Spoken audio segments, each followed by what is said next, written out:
exclusive world-class advice from the best players in the world. Learn from pro Overwatch player Jake, known for his versatility across multiple heroes and consistent top-tier performance. Or refine your Smash Bros. Knowledge with DeBuzz, renowned for his consistent tournament success and high-profile victories. Cover strategy with 11-time Madden champion Dreeny, one of the youngest and most dominant competitors in the Madden esports scene. Need help locking down your aerials? Try Rising Star Chief Beef's course on competitive Rocket League. Whether you're a filthy casual or a seasoned tryhard, get 8 straight weeks of exclusive expert game knowledge crafted for you every Friday, with the first videos dropping October 11th. That's 32 total videos covering everything you need to know about your favorite games, from fundamentals to high-level strategy. You'll learn positioning and teamwork, defensive and offensive strategy, practice routines, game sense, communication, mental and emotional resilience, all the way down to analyzing meta and adapting to change.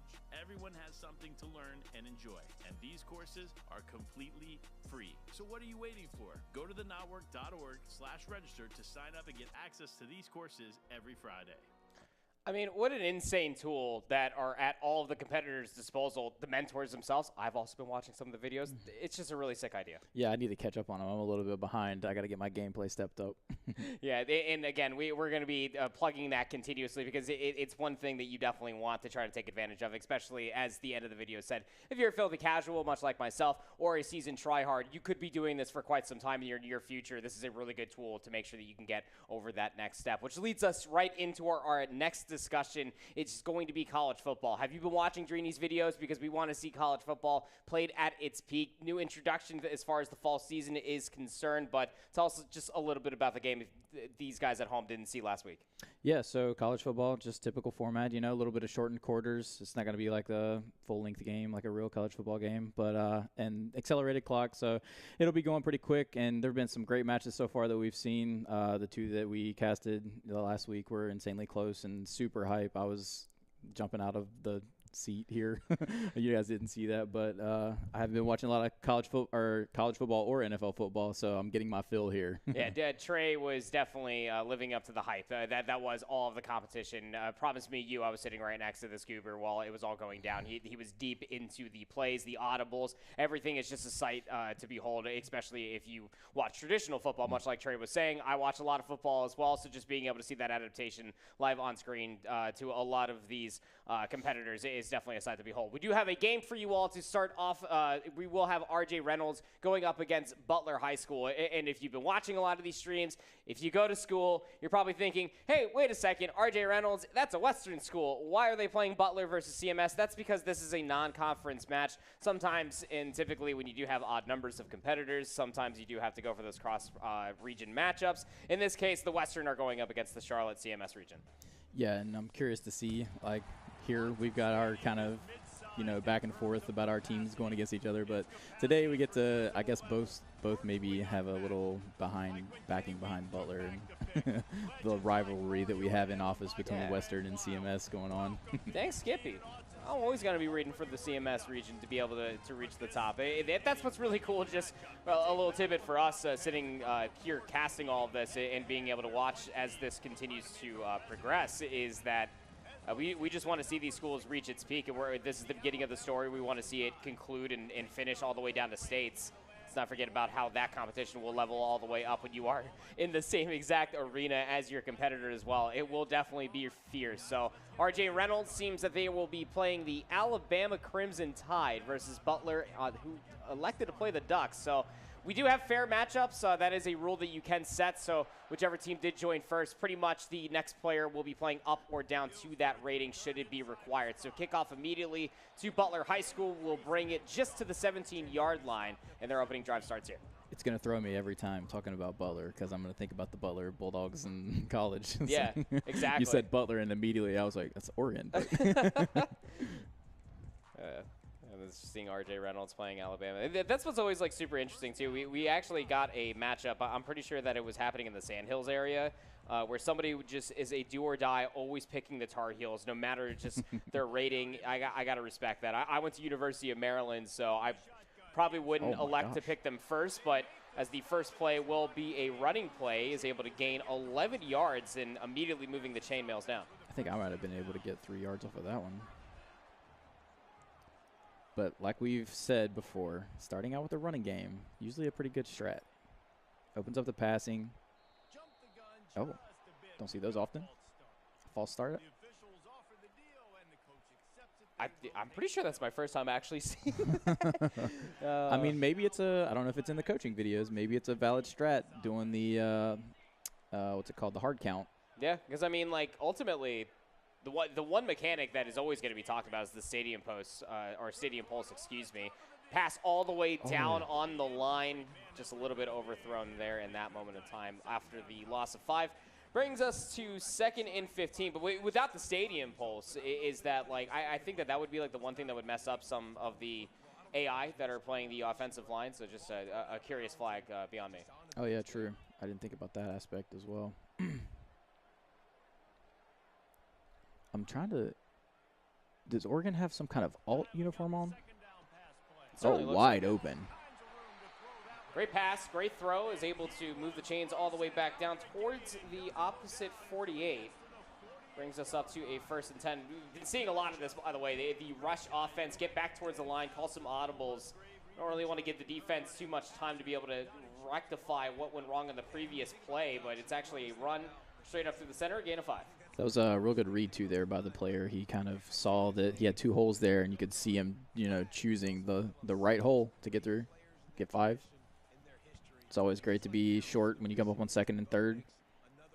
See a lot of zone coverage being played defensively, easy. Little zone route being played. Straight back through the center, another 1st down coming through for Butler High School. A great opening drive so far. So much space for Oregon here, or Butler. Maybe they should be flipping over to some man coverage here on defense. RJ Reynolds. So wide open. Oh, what the? Oh, shuffle. You got about 12 defenders over here. Nobody was blocking for the lad. Is able to get a little quick screen pass out to the left side. And again, another 1st down now within 11 yards to the goal zone. Quick little pass out to the right. And yeah, I mean, like, this is the byproduct of playing so much zone defense. No man-to-man coverage. You're giving up about 5 yards from cornerback to wide receiver. Yeah, so many dinks and dumps, so many, like, holes, surprisingly, in the zone. So comes another play, a lot of zone defense again. We were watching this from RJ Reynolds' perspective, and it's just a QB sneak. Just so much gap because everybody was playing all the way back. I mean, you had the secondary all the way back in the end zone. It's an easy opening drive for Butler High School as they go 6 up early. Yeah, that was a flawless drive there by Butler. I mean, they had the flag, but, like, that was about it. Like, they only reached 2nd down, but then were always able to convert. Their biggest setback was the 5-yard penalty off of the false start. So Pat will go up. 7-0 start for Butler High School so far. Are you team get rid of the kickoff, or are you team how the NFL's doing it now? I mean, like, see right there, like, I would probably still touchback it. Because, like, you'd have to think theoretically, right? You get to the 22-yard line. You touch it back right there, 25-yard line. The kickoff, I wouldn't necessarily say is a waste of time, but it does have the potential to be an explosive play. Like, and you could be really, really methodical on trying to kick the ball shorter and trying to get a very fast special teams player down to the ball quickly. Have been seeing a lot of that in the NFL and college football as well. So I think it's more of like a mental game, but I don't think that it's useless.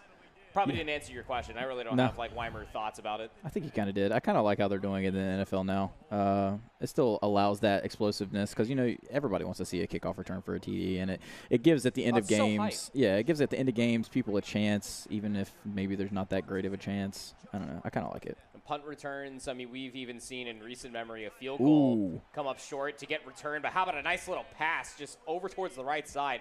Almost looked like double coverage right there. But RJ Reynolds, here's that stadium pulse, able to make the play, convert all the way up to Butler's 19.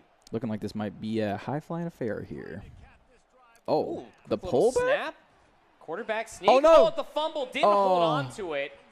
And the ball, was it ruled dead? No, it's going to get turned over. Player ruled down on their own 12. And what was looking like a fantastic response at RJ Reynolds gets completely upset by Butler High School turning over on downs. Yeah, that's just unfortunate. Nothing you can really do there in those kinds of situations, unfortunately. In real football, you can tell them to hold on tighter, but you can't really tell much to these little computers running around. And turning over via fumble, as back towards Butler High School just finds a player.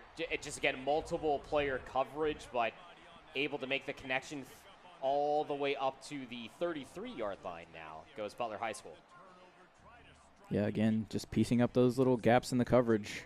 I think if I'm Alabama here, I'm definitely switching into some man coverage. I don't know what the DBs look like for Alabama, but this zone's just getting oh my goodness, eaten up right now. And even when they're not getting eaten up, there's so much space there from everybody dropping back that he's still getting positive plays. Yeah, I would love to see the switch up onto the blitz for R.J. Reynolds in this upcoming play, because the zone coverage, trying to play a middle linebacker so far is the R.J. Reynolds player, and it's just not really working out. Multiple zone coverage again, all the way deep. Had a little bit of a blitz opportunity, but a player just dead open towards the right side. A beautiful pass so far. And it's just rushed back towards the line, up towards the 37. Butler High School can do no wrong. Yeah, it's looking like they're pretty unstoppable right now, to be honest. Again, just playing towards the zone. Gets it back to be open, but when we say throws it right back into them, and it's another turnover. And this player's got room all the way towards the right side. Just a couple of offensive linemen trying to chase him down. They ain't catching. And now R.J. Reynolds going to be able to answer back finally. It was egregious. It was definitely fierce, but hey, 6-6. Yeah, I mean, right there, that's the easiest way to catch back up, right? You have a turnover, you take another turnover, and you take it to the house. So really, just kind of a wash there in the end of the day, you know, because they've got their points on the board. They were pushing to score anyways, so it's like we're back to square one, basically. Yeah, I mean, I'm sure that the point after attempt is probably where you're going to immediately go for as we hop right back into the game. Oh, we say that, but you think about it. Did he go field goal there? I think did he go for 2? R.J. Reynolds going for 2? Oh, he is. Okay. Why just tie up the game? Just go for bro. I mean, it's still the first quarter, so I don't hate this. All the way out towards the right side, and I think he actually had 2 offensive players just stacked up on top of each other, and both of the proverbial players in game did not know what to do in that situation. So it'll just be 6 now. R.J. Reynolds off of the pick 6. We'll trail by 1. Yeah, that was a bold move. I mean, I respect it, but, you know, sometimes when they don't pan out. Oh, couldn't cut the corner there, but was looking dangerous for a second. But, yeah, I mean, got to risk it for the biscuit sometimes, and sometimes you don't get the biscuit. There's plenty of ball game left at the end of the day, and yeah. Alabama does get the ball at the half as well. So quick little snap play up through the center. That power formation, going right back to it as well. I'm going to call just a few audibles. Assignments towards the left, and not as much of a spacing there as it will be straight back towards the line, 3rd and 2. That's the most frustrating thing for me when I'm playing. You see that big gap, and then somehow you run right into that defensive lineman. Yeah. But he got the first down here, so the that's run huge. game strong so far for Butler High School. It's been playing the mind games against R.J. Reynolds, who have been playing a lot of zone coverage. Here comes a little bit of a blitz. A lot of coverage up close at the line, and it'll deny the run this time around. But we saw this on Butler's opening drive. They're not afraid to switch to the passing game either. No, definitely looking like a potential play action here. Let's see what they come out in. Or just a straight-up pass coming out in the shotgun. Still looking like the defense is sticking to the zone. And it might actually work out. There's the slant back up towards the center. Nobody to throw to. Under pressure. Oh, no. All the way deep out towards the right. And he dropped it. I don't even know if he turned around. Almost looked like it bonked him in the back of the head. Oh, no, we don't get to see the replay. It's the longest 3rd down that Butler High School has faced so far in this first quarter, this first half, and, heck, the entire game. So back towards the pass we go, up towards the center. Almost open, but intercepted almost on the same yard line it was previously. Back with the possession of the ball, R.J. Reynolds will bring it all the way back towards their 44. You know, I keep talking about how the zone's an odd choice, but it seems to be working, so I guess I'm eating my words a little bit here. I mean, it's just interesting because, like, the run game worked. It got the first down ultimately, but then once you went back straight towards the pass, it seems that R.J. Reynolds' default on defense wants to go back towards that zone coverage, which worked out wonderfully those 2 times, but that opening drive was flawless for Butler High School, but R.J. Reynolds with the adaptations. And I'm curious, too, if there's a little bit of mind games happening as well, because I don't know if you were paying attention to the linebacker there, but the linebacker had a little flat coverage for his zone, and he completely pulled him off into the middle of the field, probably to cover some other guy, but maybe that threw him off, and that's what led to the pick. That's possible. They're a deep route, got one slant being run. Watch square here on this wide receiver pass. There's nobody through the center. Had a little bit of a timing there. Still does, but elects to go all the way out towards the outside left. Jukes the first three more defenders. There was a world where that one juke gets all three of those defensive players. That would have been wild. Yeah, I was watching that slant that whole way, and I saw that guy get caught up on the route, and I was thinking, there ain't no way he's threading that in there. And sure enough, he threaded it right through. Huge gain. He seems to like – oh, is that a fumble? Oh, yeah, no. Yeah, sure is. Recovered. Open field. Has to chase. Trying to control number 6. Right on his heels. Will be able to catch him, but it's just another one of those turnovers. I believe we now have 4 total interceptions, 2 on each side. And both of them have realistically happened on the defensive 30-yard line. Yeah, and, I mean, realistically, it's not like these turnovers are, like, super on the players. Maybe 1 or 2 of the picks. Oh, wait. Oh. Was that a quick little side pass into a second pass? I don't even know what happened right there. I mean, that was strange, to say the least. But threw me off. Zone coverage again. Has a little bit of room under pressure almost instantaneously. That gap that was normally open for a running play that we've seen Butler find a lot of success in this time, the defense getting all the way through 3rd and 10. Yeah, they're trying to maybe run some screens here to alleviate a little bit of the pressure, those underneath routes. And the holes in the zone, man. Zone's so good if you have a lot of pressure on the quarterback, but if you don't have a lot of pressure on the quarterback, man, it's such a detriment. And you're able to see the reaping of benefits this time around as Butler will move the chains forward on another 3rd down conversion, this time all the way up to R.J. Reynolds' 17-yard line. One back in the stance. A little bit of a flip play out towards the left and able to hurdle over towards one defender, but the next 3 will take down the Butler High School member, and we'll bring this up to the 7. Some of these jukes and moves seem so questionable, but then they always end up getting like 3 or 5 more yards off of it. Juke stick can be insane sometimes unless you just get swarmed at the line and then he got it though. In-game rock bottom, but yeah, first in goal will ensue. I mean, Oregon have been in field goal distance, but they definitely have 7 on their minds. And now, I guess you still just take the PAT if you end up scoring here, if you're Butler, right? Because R.J. Reynolds is down the PAT. Yeah, they'd have to go to just to tie at that point. Yeah. Not unless Oregon are feeling the ante and they want to run another run play for 2, but only time will tell. This run play doesn't work at all. Just stuffed immediately, brings up 2nd and goal.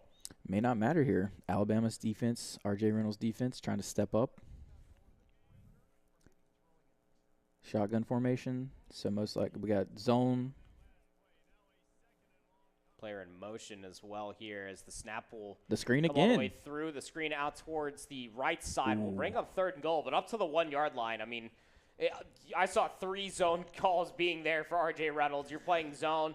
We got multiple backs in a pistol-esque stance. This has QB sneak written all over it. Easy touchdown coming through for Butler High School. You got to pound the rock in there for sure. Oh, wait. Are they going for it? No, okay.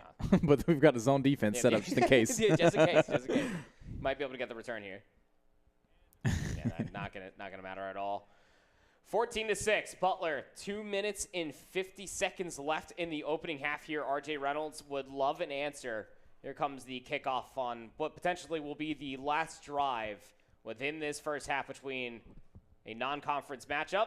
Brings it all the way out at least towards the 16, but it's again one of those moments in time. Just why not touch it back, get up to the 25? Yeah, I'm the boring person. I'm always taking the touchbacks. Yeah, that's a difference of 9 yards right now. I mean, like that's a lot of yards. A little bit of a play up through the center will bring up 5 more, 2nd and 4.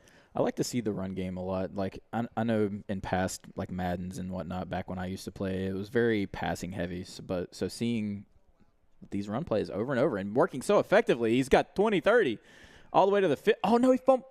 But recovered. Oh my gosh, I thought I was about to get picked up and ran in by somebody else. That was as good as you could at least hope for from a very terrible situation.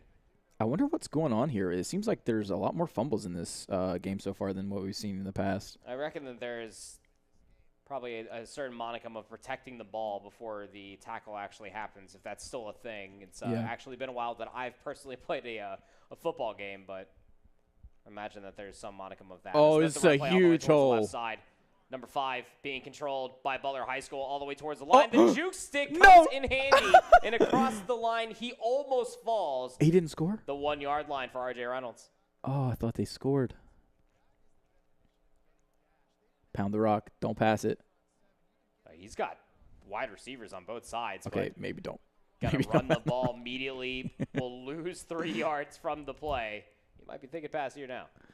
Yeah. I talk like I know, but it's always down to the player. In theory, it's the 1-yard line. It just worked for Butler High School, but RJ Reynolds stuffed immediately. Screenplay again, just on the outside of the cornerback. And RJ Reynolds will sneak all the way through. Now, do they go for 2? Because, of course, they do. They want to tie up this ball game into the second half. With a fade. And he picked it? Yeah, he picked it, but stepped out.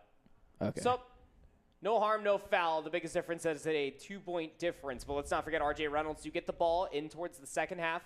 Minute 27 left to play in this one as the kick will go short towards about the 5-yard line. And Butler High School will bring the ball out to just about the 15. A little bit of a stall there. I don't know if he was not paying attention or what was going on. But and then he broke all those tackles, so that could have been dangerous if he would have just stepped on the gas. I wonder if that ball could have potentially been stripped there in that moment as well. A lot of defensive players there for RJ Reynolds. Would have loved to have that one happen, but it's not the world that we live in. Quick little pitch back all the way towards the right side. Already a gain of 7, maybe even more, and it is up towards the 27. Minute 15 left.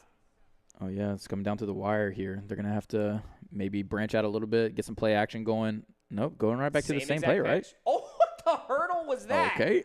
But able to still gain 5 beyond me. Oregon still have 2 timeouts, by the way. Alabama with all 3. Yeah, I was just checking that. So they got time. They're going to have to probably push the pace here a little bit, though. Looks like they're probably going to have some space here with this zone. Plenty of time to work with here as well. Trying to find a wide receiver, but finally the pressure will surmount after trailing back about 12 yards. 3rd and 5 now. Yeah, that's kind of what we were talking about there before is you get that pressure on the quarterback when you're running that zone. It makes it very difficult. But if this is a 3-man rush, there's probably going to be some space to play with for Butler here. Deep zone coverage. They're sending people, though. Got the pressure. Oh, he breaks the tackle. Still, though, couldn't get anything out of it. Look at the time, Trey. Look how much time is left on the clock. Yeah, that's tough. 3 timeouts. So Alabama over these coaching suggestions, and Butler are electing to go for it, it seems. Bold move here. Yeah, shotgun stance, 3 receivers at the very least, 1 tight end. Looks only a 4-man rush. Oh, so many open people. Converts the 4th down, gets a little bit of extra, steps outside. 36 seconds left with 2 timeouts. Oregon are thinking we're scoring here. I think Alabama maybe finds some success there with this style. Like you keep running the zone, but you're sending some more blitzers here, so you're not looking at 3-man, 4-man rushes, and you're getting some more pressure on the quarterback. That was a nice snag. Calls out the timeout immediately. Easy field goal range now. Yeah, what would that be about? Well, maybe 40, not easy. 41? Yeah. Within range. Yeah. Maybe not easy, but within range. It'd be cutting it close. Hoping for a little bit more here. Still has 1 more timeout, so run play is not off the cards until the back moves towards the line. Zone coverage might be really good here. Just trying to exhaust the clock maybe. Finally snaps the ball with 5 on the clock. So the snap pressure. comes through, and so does the blitz. That's best case scenario for RJ Reynolds there. It sure is. It weeds out the last timeout from Butler High School. 3rd and 9. Not to mention knocking them most likely out of field goal range here. Oh, unless they've got a boot on their team. Yeah, prime out so of much time. So much time. I can run this ball. Doesn't have any more timeouts, though. Wants to get the ball a little bit closer. 1st and 10, it will go, but the clock is going to be your biggest adversary if you are Butler High School. Do we snap the play? We're probably running the play here, yeah? Yep, looks like it. All the way on the outside. He's free, but the pass goes wide. It stops the clock. Do you run another play here? Do you just get another 3? Oh. I'm kicking the field goal, but you know how these kids play. That's very true. I think it's an easy 3, but they're thinking an easy 7. At worst, a 6. Zone coverage again. Nobody was surprised. Looking like 4 or 5-man rush. That corner blitz is working really well. No way. Oh. This time the pass was on point. The receiver on the right side, wide open. And when they got that ball, it was about 40 seconds remaining on the clock. They turned that into a 2-point attempt. This will bring them up to 22 if they're able to convert this. All zones being covered for RJ Reynolds defensively. An interesting move here. You kick the field goal, you go up 2 possessions, yeah? So, but, no. Oh, he's being tackled as well. Okay. Oh, man. But I'll tell you this much. If that tackle didn't come through, we are potentially thinking another 6 on the board, but another 2-point conversion denied. Still a 2-possession game. Actually, no, 1 possession. You just have to go for 2 to tie it up, but another kickoff comes through. 2 seconds until the end of the first half, so Hail Mary? Yeah, I mean, come on. There's no other option, right? No, we're running a square it's play. pistol, yeah. Okay. I mean, this is valid. I would probably do the same. You never know when you're going to break one off. That's just, I'm more worried about, like, the safety or the interception that can come through, so. Yeah. But, yeah, that 2-point conversion at the end there, like, that was wild because if they ended up returning that, then that game goes from, if they would have kicked the field goal, potentially a 2-possession game, to a 1-possession game with RJ Reynolds scoring a touchdown and being able to go ahead. That's right. Kickoff brought out of the end zone. And the fumble? Stripped, recovered. Woo, you thought new half, new me, but RJ Reynolds still sweating ever so slightly as they will get the ball starting on their 13. Something's got to be going on with the fumbles here. I don't know. Maybe it is what you're saying. Maybe the players do need to be protecting the ball. Maybe it's, I don't know, X or whatever to protect when you're about to get hit. I know that when you're running like juke sticks and stuff like that, you're much more likely to fumble the ball. But it seems like it's happening in scenarios that aren't like that, and they're just running the ball and maybe not covering it up.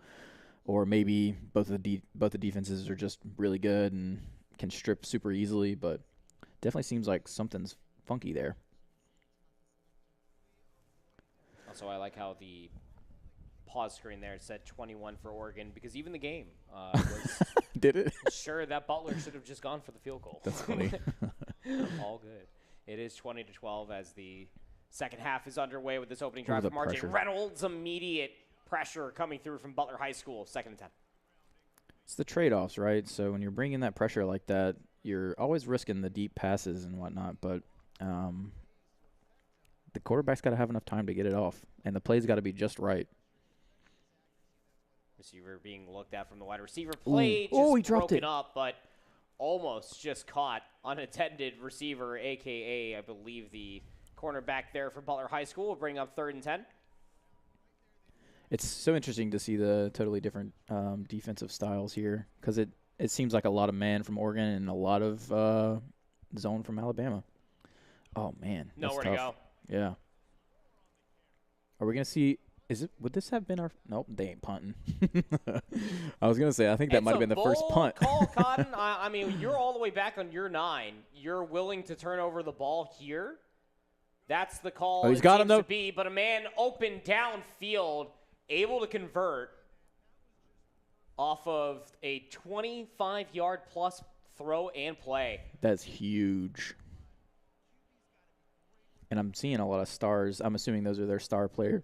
Looks like Alabama's got some big boys up front. It's for the run. Yep. They're opening that hole for them. Able to get 6 off of that play up to their 43. Let's see why they wouldn't just continue on with that, but passing on the mind. Let's not forget about how many turnovers we saw in that first half, by the way. Yeah. It's easy to, when you're down, kind of want to put the pedal to the metal a little bit.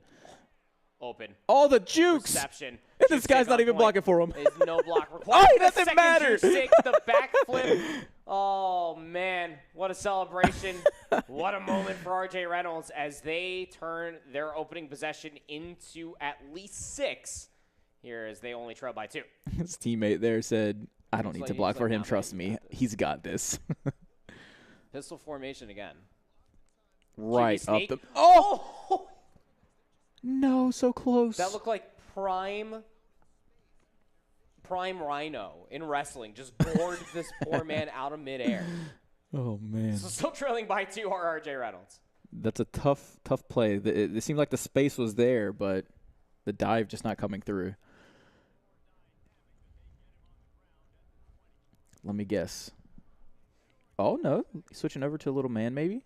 Oh, nope. Still zone. Don't be fooled. It's RJ Reynolds on defense. We only do zone coverage around these parts. Just look how many yards are just free through the opening 5 since the line of scrimmage. It allows for easy screen plays like this, but one player from the line will come up and will only make this a gain of 4.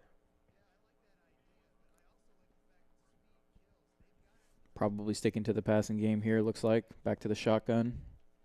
The sooner that Butler High School are able to read how much space that they have up the line might be the difference, but throwing in towards zone coverage into the open field now for RJ Reynolds towards the line. The quarterback of all players actually comes through from Butler High School and stops that play for playing a pick 6 up towards the 2-yard line. Now RJ Reynolds might actually be able to flip the lead. It looked like RJ Reynolds wanted to truck that quarterback real quick, but then he ate his own medicine. But it doesn't matter because they punch it in here anyways. So there you go. I mean, turnovers is the story of the game so far. 2 defensive touchdowns for Alabama here. So Oregon's going to have to be a little bit more careful with the ball. 3 minutes of game time has passed, and RJ Reynolds are going for 2 again.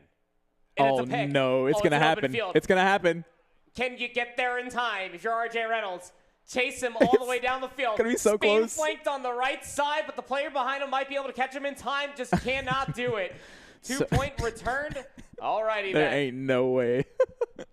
So that's 3 2-point attempts that they've went for, and they have negative 2 points off of it. The amount of interceptions and points gained defensively in this game alone are egregious. Oh, my goodness. I usually am all for if they want to risk it, take the biscuit. But, oh, man, RJ Reynolds, you might want to start just kicking the field goal at this point. They still lead. Yeah. I mean, from all of just that chaos, they still lead by 2. Very true. So from all intents and purposes, from both of these 2 schools attempting their best at scoregami, it's just a safety of a difference. Very true. But ultimately speaking, 1 field goal at the very least for Butler High School on this drive will flip the lead. We've been able to see what they've been able to do from previous offenses within that first half. It's a run up through the front, 2nd and inches on their opening drive. You see Oregon flip back immediately here to the run game. Maybe just calm down, get your nerves settled a little bit because it can be, no. The strip ball again, just fumbled, recovered by RJ Reynolds. Squeeze me? Jesus. I mean, I don't know what you do like in those situations. If you're fumbling, your guys are fumbling the ball, you're just kind of out of luck here. Yeah, just don't do that. Yeah. No way. No way. Oh, my gosh. Wasn't that just the same play that they attempted and actually scored with on their previous drive? It's the same exact play. That's like the comparison of like an FPS to like a sports game of like teabagging your opponent. Yeah, pretty much. He should have been tackled 5 yards behind the line of scrimmage, but he just wiggled his way in. Not this time, 22. Damn. 3rd and 3. Let's see what they got going on here. You got to take the pass, right? I mean, you think, but run play stuffed. Got more than they deserved off the play previous to that. Stadium Pulse putting some pressure on these guys. It's getting squiggly out there. Player open all the way on the right side for free. First down, plus a little bit more. Lots of defensive players here in front of them, but able to gain a first down up towards 21. Our guys here at RJ Reynolds know how to work that left stick, let me tell you, because they're making me get juked out of my shoes over here. And they're not even using the skill stick. Yeah, my ankles have been broken at least 3 times. Little screen. Back all the way out towards the line. 22 is getting a lot of work so far. Yeah, I mean, the offenses are just kind of firing on all cylinders, minus the few mistakes there by Oregon for the picks. But not much you can do about all the fumbles that's happening. If all that doesn't happen, this is probably a much different game. Oh, fake the run. Oh, he had it, too. Past the line of scrimmage, only up to the 4.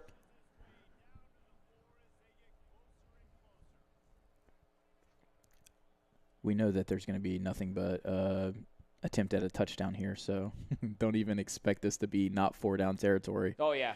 There's no field goals kicked here, but just the for good measure. Open QB play, dive in towards the field. Nobody there to spear him out of existence. It's 6 on the board for RJ Reynolds, who were trailing down I wouldn't say cataclysmically, Please. but Yes. we're struggling. Finally, we will get a field goal kicked here because the 2-point conversions just have not been it, Chief.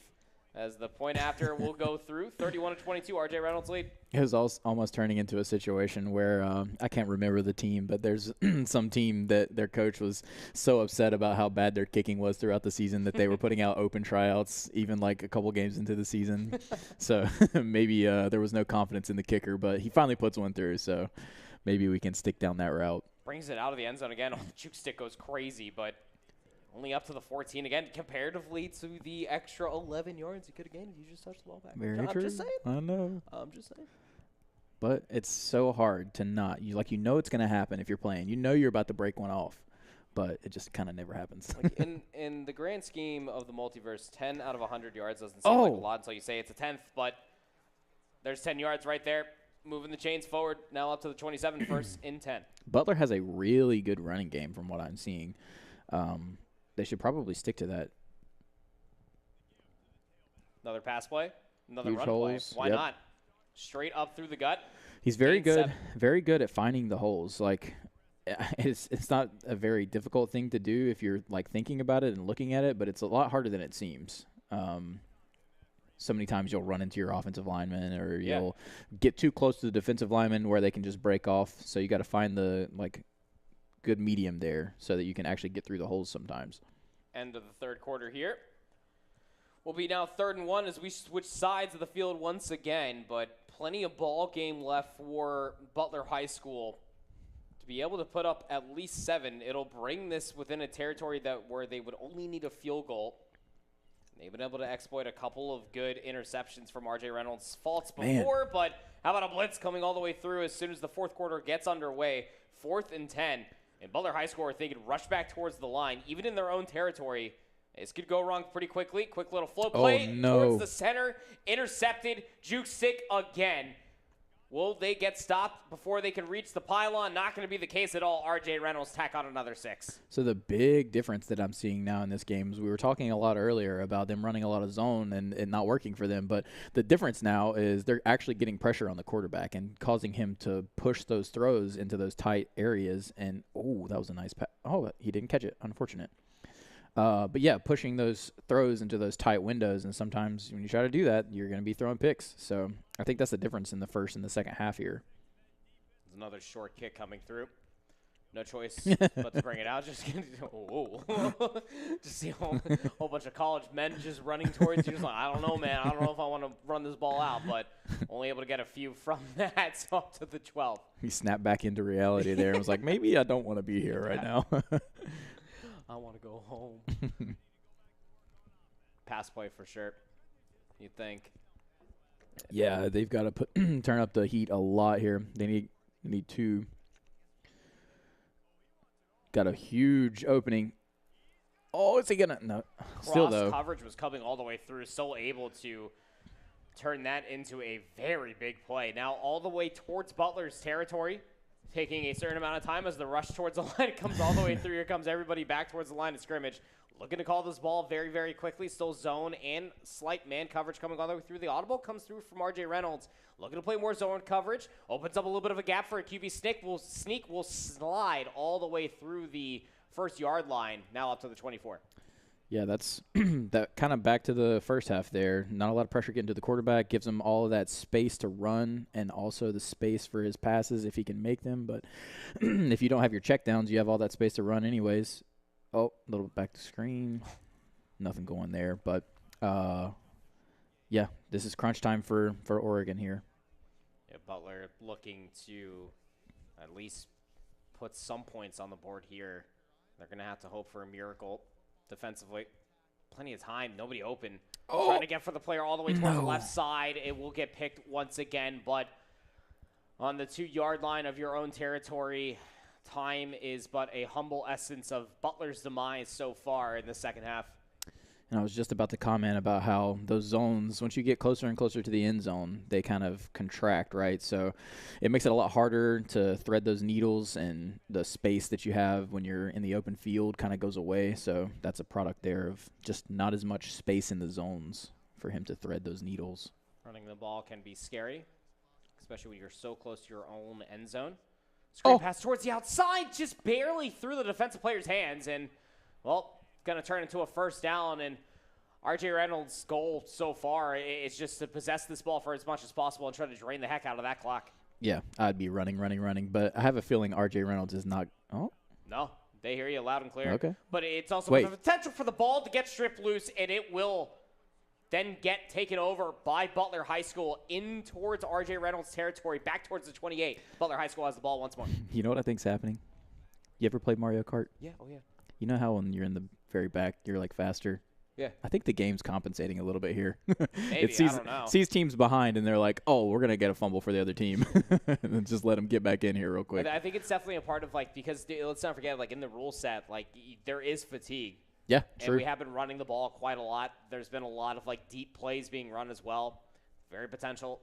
Happens quite often. Another QB play up towards the center. Has room to breathe. Just shoved in the ball strip. No slide. No coverage of the ball. And RJ Reynolds have it in their own possession onto their 7. It's just the most untimely game of tug of war for Butler High School, who, again, were up in the lead quite often and early in this first half. Play up to the center. Another QB sneak. Will slide, and the ball will remain secure for the first down. I think that might have been a little bit of a broken play there. He looked like he hiked the ball, and then the center went behind him. That was funky. Strange. Strange indeed. So now finally out of their goal line. Up towards the 17. Thinking of run play all the way towards the right side. Lots of defensive players just shoves him down towards the ground. A loss of 2. Yeah, you stick to the run here. Pretty well in the bag for RJ Reynolds if you just run this time off the clock as much as you can. 2-minute warning, 2nd and 12. Run the ball. The problem is that Oregon do have 3 timeouts, so yeah, you'd it's have not to out of reach. Get the first down and at least get yourself closer towards a better punt territory, and that seems to be the name of the game so far. But a pick. Is it a pick 6? It is. Lots of coverage coming all the way through. Can he reach the pylon? First and goal to the first yard line. Butler. An opportunity to score. Oh, no. Maybe. I don't know. We've been here before. Oh, they didn't score. QB sneak. Come on. Easy. Free. Bang. The way that I saw that 50-yard, the 50 player coming through, shoving him down, I was thinking it was going to be another fumble. Not going to be the case. 6 points to Oregon. Yeah, you need this here for the one possession, right? So, smart move. But, man, just running those flat plays like that close to the end zone, they're tough. But we've seen them work earlier in the game, but, you know, I guess still 2-possession game here. Kickoff. Gonna just let it bounce. And to the 25-yard line. The one thing, just good old man football, you know? Yeah. The one thing you can't do here, RJ Reynolds, no more picks. You can't help it if they fumble on you. Don't turn over the ball, forehead. Just no picks. Still, look how much the stadium pulse has just died. Everybody's just mad. Deflated. Can't get the ball outside. Everybody inside of the digital Oregon Stadium defeated. What a name. Kobe Savage. I wonder if that's a real person. Might be. I'm changing my name. Oh. I have seen a lot of like user, movement. Like instead of doing whatever their play is set out for them kind of jumping to maybe cover a route. And I honestly think that's probably what's leading to a lot of these picks. Oh, my goodness. That's how about a deep play. Throw from right to left? We'll not only get the first down, we'll now move it all the way into Butler's territory, just adding insult to injury. 3 timeouts left for Oregon. It's going to be a run play coming all the way through, trying to exhaust that clock. A little bit of a juice stick. The ball gets fumbled again. It's been going to 22, 22, 22, 22, and can't hold on to the ball at the later stage of this game. Turned over in their own territory. Butler with a chance. It's the blue shell effect. It's the blue shell effect. Okay, well, I mean, you're going to have to score quick still here if you're Butler. Ooh, that's tough. Kind of an off-balance throw. I wonder if there's a substitution coming in here. Because, I mean, if the fatigue really is that much of a factor for these guys, I'd be getting rid of some people. The fumbles would have been frustrating me. Let's see what we got going on. We're all spread here, so looks like we're going to be going deep downfield. Oh, or just a little screen pass. Again, 3 timeouts. Want to be using these effectively, trying to exhaust more fatigue coming through, rushing all the players back towards the line. Zone coverage coming through, a little bit of a blitz. Some players actually able to get through for RJ Reynolds, and it's actually going to be a completion coming through for Butler High School, able to get it down the field. Another rush back towards the line. Yeah, the thing that I'm seeing and I guess is going to be a theme here is people rolling out of the pocket when they don't really need to roll out of the pocket. That play worked there, but maybe a little bit harder than it needed to be if you just stayed in the pocket. Ooh. Can't complete that pass to try to move it a little bit further downfield, only up to the 44-yard line in RJ Reynolds territory. And the problem still arises, first and foremost, even if you're able to at least get 6 here, you're still going to be trailing by a margin that you need to repossess the ball. So you're hoping for maybe a deep play. The issue with that is that RJ Reynolds have been playing zone defense this entire time. Yeah, and they're taking that, like I was saying, they're taking that linebacker, and they're just kind of doing whatever they want to do with him. And the coverage is so good when it's, might be a pass interference here. I guess it's going to be a pass interference. Oh, my goodness. Or was it pass interference? It was something. Either way, this brings them realistically within field goal territory, you'd reckon, but 3's not going to be good enough. Regardless, it's another set of downs for Butler High School to maybe make something happen in the pass. And it's a multiple man coverage, just pushing them down, but in doing so, will all the way be in their end zone. 6 on the board, going to make it a point after attempt. And hope for a miracle potentially there. 35-37. You need a stop here. They get, we're going for the onsides. Oh, dear. Gets it down. RJ Reynolds able to get it and cannot turn it over. So the 42-yard line. So what we need, we're going to have to run timeouts after every possession. I think once you get first down here when you're RJ Reynolds, that's ball game, right? Just move the ball a handful of times. Just make sure you keep it in bounds. And, exhaust the clock. You don't need to use your timeouts here if you're RJ Reynolds. The pressure. Don't get under pressure, but we'll get the pass. Timeout call by Oregon. Bold play call. A little bit more sketchy than it needed to be, but still going to the pass here. Hey, if you're feeling confident in your passing game, I guess you're feeling confident in your passing game. Calling some audibles here, hot routes. Oh, that's not good. That's not good for RJ Reynolds. No, it's really not. Another timeout called by Butler. Again, losing so many yards. Our RJ Reynolds would realistically just needed to be an exhausting of the clock. I was going the pressure, too. That's actually a really good play call there. I like that play call. You may not necessarily be getting the first down on it, but you force the timeout. You get a little bit of field possession. And to be honest, I think they'll probably – no. Oh, they're kicking a field goal. How long of a field goal is this? It's about a 48. Oh, just short. Yeah, it couldn't get a player down there to return it either. How magical would that have been? It's still a turnover on downs. And you're only at the 43-yard line in your own territory. I mean, Butler High School, realistically, no timeouts. You might have 2 good looks at this. Oh, no. Just shut down right at the line of scrimmage. You're going to have to run that no huddle real quick. That's so unfortunate. Wide receivers so far down the field trying to get back towards the line of scrimmage. Yeah, that's kind of 5 seconds remain in the game. Hail Mary or bust snap, here. Stays in the pocket. Deep down towards the left side. Double coverage coming all the way through. Cannot grab the football. Game over. RJ Reynolds just barely holding on off of a very interesting decision on their end. I will say that much on thinking that field goal was going to be the play rather than just punting it away. Yeah, there was a crazy amount of factors there that went into that game. It could have been a lot closer, but, at the end of the day, RJ Reynolds coming out, and they got it done. Yeah, again, it was a 12-20 half. Butler High School went up pretty early. They got the ball initially, got the opening drive off, and we were thinking, wow, Butler are just clearly in control. And then some shenanigans continued to ensue. We had 4 turnovers, 2 on each side within the first half. That continued with a lot of fumbles, a lot of interceptions into the second half. But RJ Reynolds, just clawed all the way their way back. So Our region takes a hit in this non-conference matchup in between RJ Reynolds for the Western region. We'll take the W here. So Sad puppy dogs are the Butler Bulldogs on their way back towards their campus, I'm sure, to say, hey, we lost, but make sure that you get along with your esports mentor and go to the Notwork platform to make sure that you are watching all of that content that's coming through from Journey because, hey, if you're the Butler Bulldogs, you might need some of that. It might have come in handy versus RJ Reynolds. You might need that for your next week's opponent. So we're going to step away for a very short break, but when we come back, we have some more college football. It's the VESL 2024 fall season. We'll be right back.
Hi, everybody. How we doing? Welcome back again to the VESL 2024 fall season. We are back for the CMS region. RD Andy, RD Trey here, back again for another matchup of college football. We just got done with the conclusion of a non-conference matchup, which is typically going to be the toss-up when we do have an odd number of teams. These things happen, but RJ Reynolds did get the better of the CMS Butler Bulldogs this time around.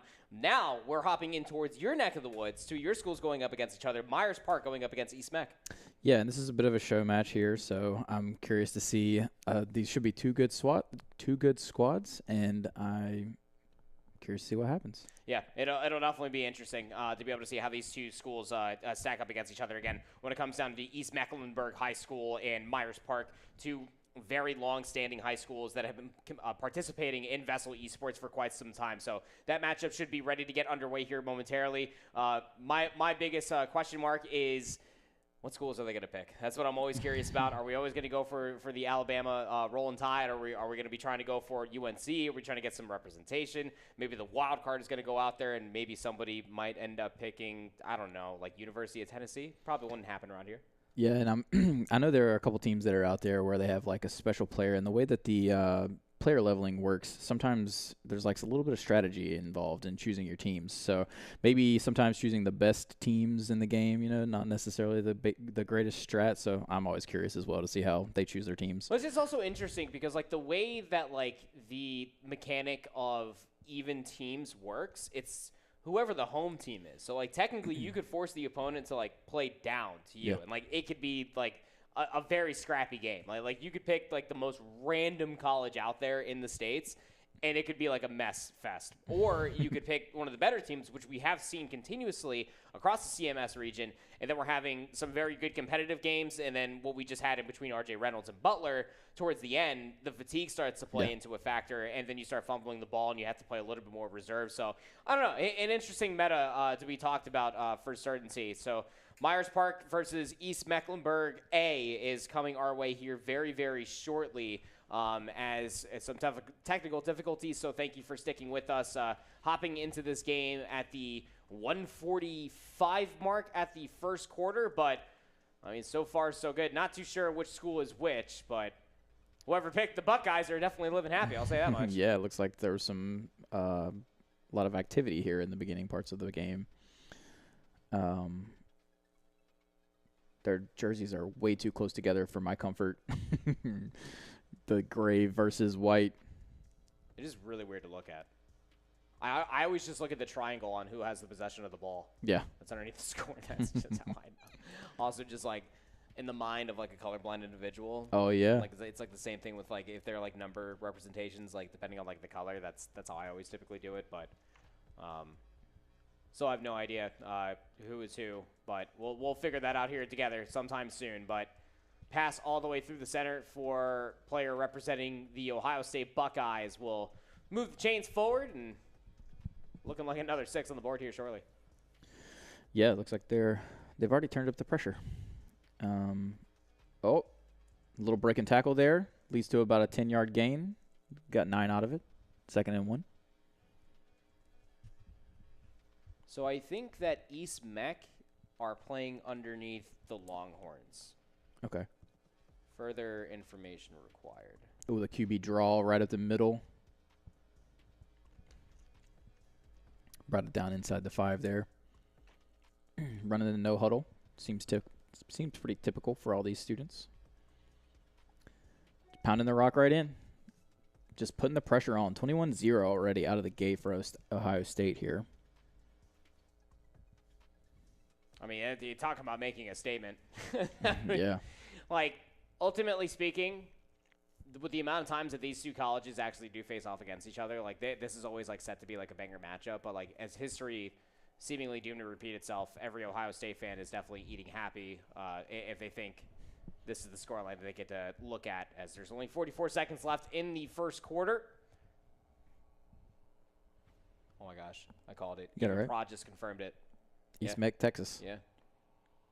A little quick deduction of the player that's providing the screen share for us.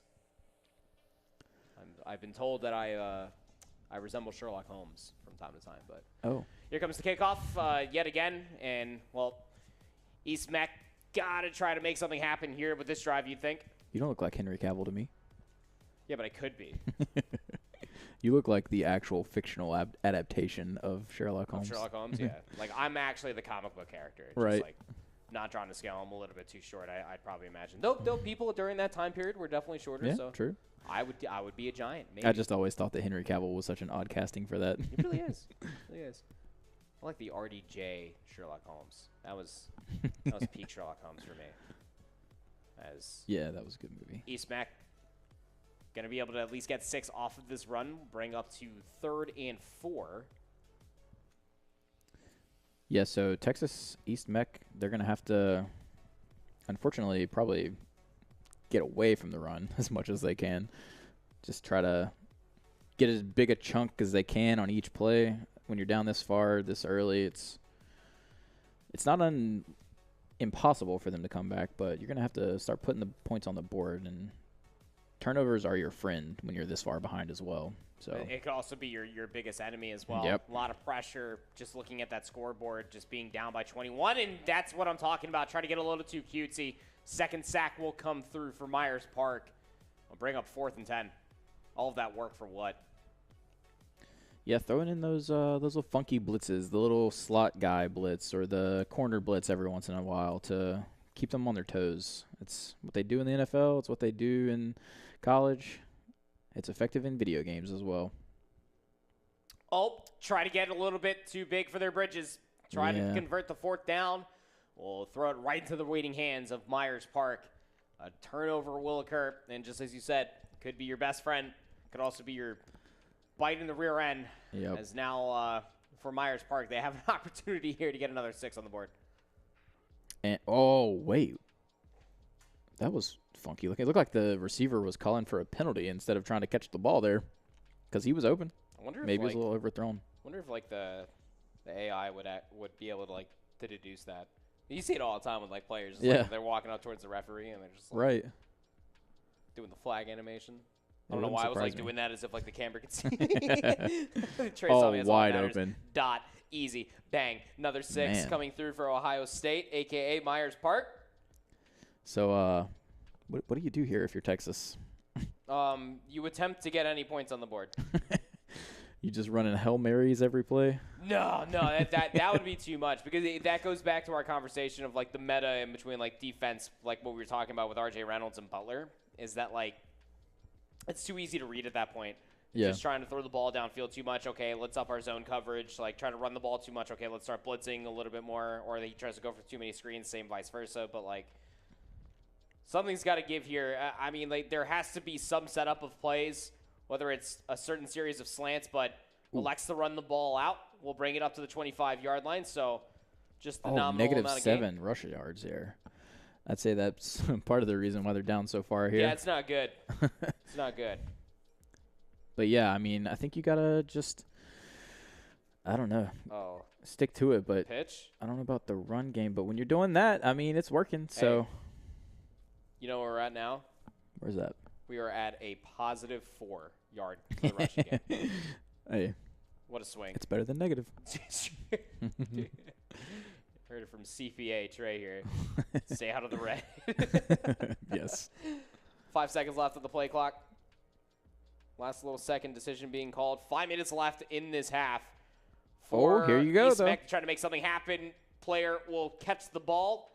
Being chased. Flanked. Jill give it a juke stick. There comes the block. And finally, East Met gets to score a touchdown here in the first half.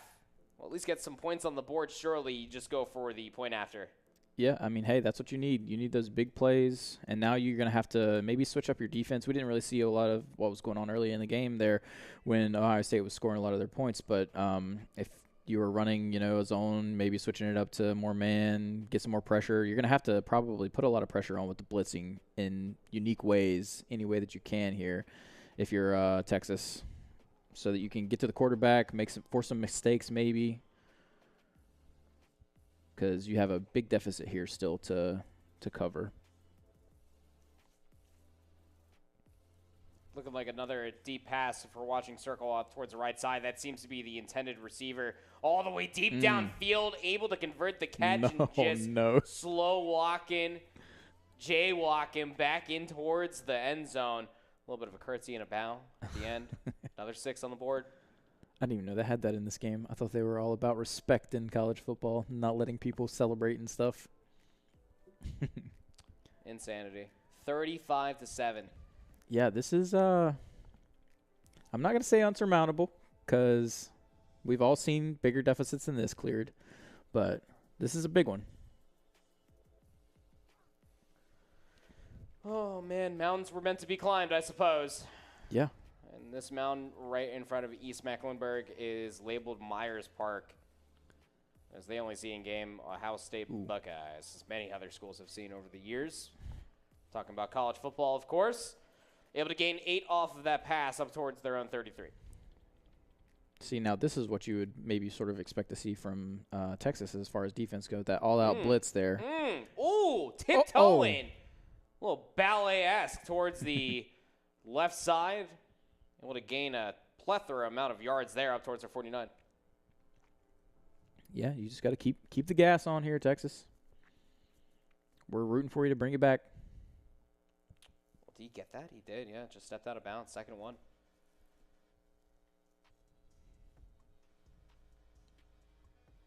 And if they're going to push back players like that, this looks like they got 4 deep there. You can still take the underneath stuff. Just back out towards 11, towards the left side. Easy conversion. Move the chains down. We got another set coming through up towards 26. At least 3 on the cards for East Mech. I think you're, what do you say, 4 down territory the rest of the game? You're Texas here. Yeah. I mean, it's going for broke at this point. Oh, pitch it. Oh, what? The shovel pass? Catching everybody diving. He's looking like NFL blitz on the N64 back in the day with that attempt. But first down gained off of what was looking like a loss of downs, but the shovel pass works out. Yeah, and Ohio State's, I get it, just trying to, the pressure gets to. I was just about to talk about the pressure with that all-out blitz there.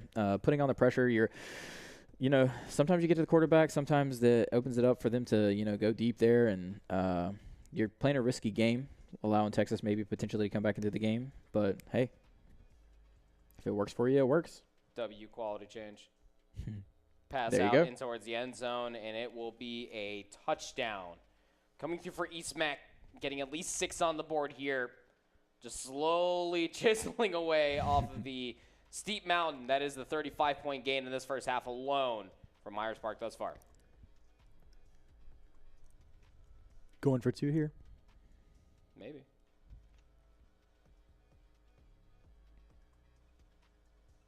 Nope. Just a pat.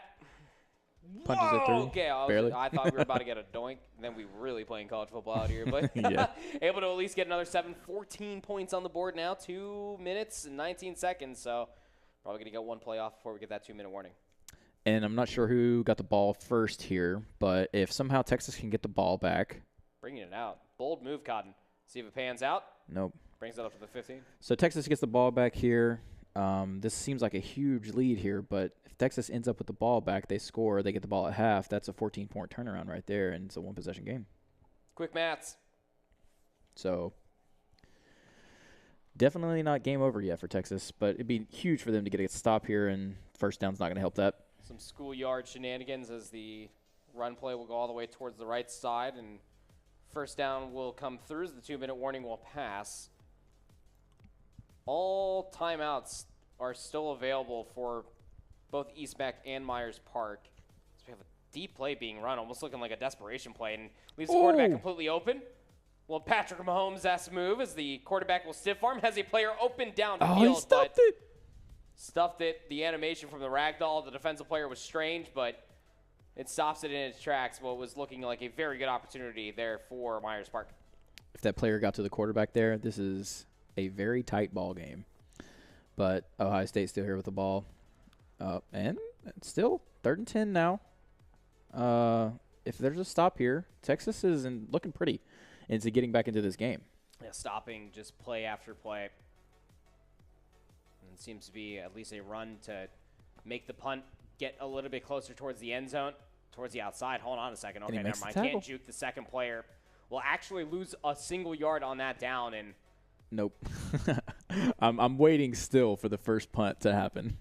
I just you do have the lead, so you are protected by this advantage, but you're essentially offering 6 on a silver platter, unless you can somehow convert this. He stops him. No, stops it dead in its tracks. Turnover on the downs, already 7 yards shy of red zone for East Mac. I admire these kids and their lack of punting. It's just so bold. Yeah. I just don't understand the lack of safe play, but I mean, hey, why not play for another pick 6? But yeah, in their eyes, they're up by 21. Who cares, probably, right? Yeah. Again, it's such a steep leader's advantage that even if you lose the 6 here, you are still technically leading, but I'm very curious who did end up with the ball first and who's going to be getting – ooh, that was almost rough. Yeah. Who's going to be getting the ball at halftime. That's what I'm curious about as well, because that could change the entire magnitude of this match between Myers and East Mac. So 3rd and 10, I mean, this is a massive play that you need to convert if you are East Mac. Got one back in towards the stance, trying to call a receiver a little bit closer. Has a free screen, now covered, but going to elect to throw a little bit on the right side, and there it is, the interception. How much room do you have to run? And the answer is about 20, towards their 44 off of the pick. So now that makes the story a little bit different here. Sure does. It adds a certain amount of severity going in towards the second half, as there's still 1 minute and 11 left to play here. And again, Ohio State have all 3 of their timeouts available, so it's not out of the realm of possibility, but under immediate pressure. How about a loss of 12 off of that play alone? And, Texas said, I don't care if I threw a pick. I'm just going to put this defensive pressure on. I'm going to get the ball back before halftime. Another blitz coming all the way through, stuffed by the offensive line. Player all the way downfield off of the pass, and the defensive back was just nowhere to be found, and easy 6 coming through. Hit him with the Marshawn Lynch there. Nice. Another 6 where, man, if you're East Mac, you were thinking, wow, I was able to get that turnover. Myers Park went for a 4th and 11 play and Didn't work out. We were in enemy territory, 7 yards shy of the red zone, and we couldn't even get at least 3. So what was looking like a potential 10-point game with 50 seconds remaining now is a 14 differential to 42 put up by Myers Park. 1st and 10, 3 timeouts remain. Yeah, so it's got to be the big story of this game is that the turnover differential is heavily in Ohio State's favor here. Almost again. I thought it was about to get picked. Yeah. But it's still a reception, gain of 7. I always love watching the individual play when these guys decide to pick a player and just kind of read the other guy and just it's like they're literally in their heads, and then they jump the routes and pick it off, or in that case fall down at the line of scrimmage. But just tumbling, but it's always fun to watch. It's just an interesting play design there, but had one screen open on the left side, could have potentially been a little bit more than what they gained. But 3rd and 3 now. 3rd down conversions have not been plentiful through this series so far. In this best of 1, looking for the conversion here, and is going to be able to get it. So again, 3 timeouts remain. I know it's a big deficit, but you actually seem to be, at least from the few running plays that we've seen, seeing a lot of success in the run game. So if you're getting chunks of 10 yards or so every time you're running the ball, you don't necessarily have to pass it. I just don't know why we didn't call a timeout. I mean, maybe East Meck knows something more that we don't, but looking for a play, it's just going to be screen, needs to get out of bounds or call a timeout. There it is. Oh, yeah, interesting. But yeah, that previous play didn't call a timeout off of the run play. Got at least close enough to the 1st down to set up the follow-up play, but exhaust more of the clock than probably intended. Now this is definitely going to be the final play of the first half between East Meck and Myers Park. It's a deep throw, and it's intercepted into multiple man coverage. How much damage can you do? Lots of offensive players still on the field trying to chase down. What is this player from Myers Park? The juice stick comes through. Cannot get all the way towards the goal line, but again, it's back-to-back-to-back interceptions for East Meck is the way that they will go out in this first half. And we still have no idea who gets the ball coming in towards the second. Very true. And, I mean, we've all been here before, throwing pick after pick after pick. But sometimes you just got to reset yourself, take a step back, maybe run the ball a little bit. Myers Park is getting the ball here in the second half. You just kind of got to reset yourself here the best you can if you're Texas and try to come at this like it's a new ball game here. Yep. It's just a number at the bottom of the screen. All you can do is just play your game. Yep. If they scored 42 and a half, you can score 42 and a half. But again, if you're Myers Park here, you just run and exhaust as much of this clock as possible. You could play defensively even if you are on offense, or you could just continue to move the chains. Yeah. Even when you're trying to play defensively, you get a first down. Sometimes when things are working, they're just working. Got a big slant option. Actually just got altered by Myers Park. Now they're actually running cross slants, and now it's just an all-in. This is just getting buck wild confusing. And, the delay a game. Just trying to get a little too fancy at the line of scrimmage. They'll lose a few yards here. Just overthinking a little bit there, maybe. Overheating college football edition. So, loss of 5. Is this the intended play that we wanted? There you go. Snapping the ball. A couple players downfield. Going deep with it. He's down there somewhere. Almost gets intercepted. Almost looked like it could have gotten received, but not going to be the case at all. 2nd and 15. Yeah, it was a big 50-50 ball there. Let's see what this looks like on the replay. Oh, nope, not going to get to see it. Ohio State just keeping the gas on here. Why not? Another pass play. Oh, thought that he was wanting to go towards that player. He saw all the way down there on the right side, but the coverage finally gets all the way through. Defensive player gets the sack. The tip ball as it was getting launched by the quarterback of Myers Park. 3rd and 15. Still running these deep seams. That's one of my favorite plays there, that little triangle hit. A little bit of a cross-up might be happening here defensively, depending on what the zone coverage is. It man? Hoping for zone. Player wide open on the way towards the right side now, all the way towards into the 3rd string, but telling you, able to get that player all the way downfield. What a gain coming through for Myers Park, all the way in towards enemy territory. A lot of times you'll get, that was a single back, but sometimes you'll get 2 safeties back and, free. Just free. Man, so unfortunate. I mean, it's so wraps. But yeah, sometimes you get those 2 safeties to drop back, and you'll get that little seam route. So you send 2 deep guys to clear out those safeties, and you get that seam guy in the middle almost every time.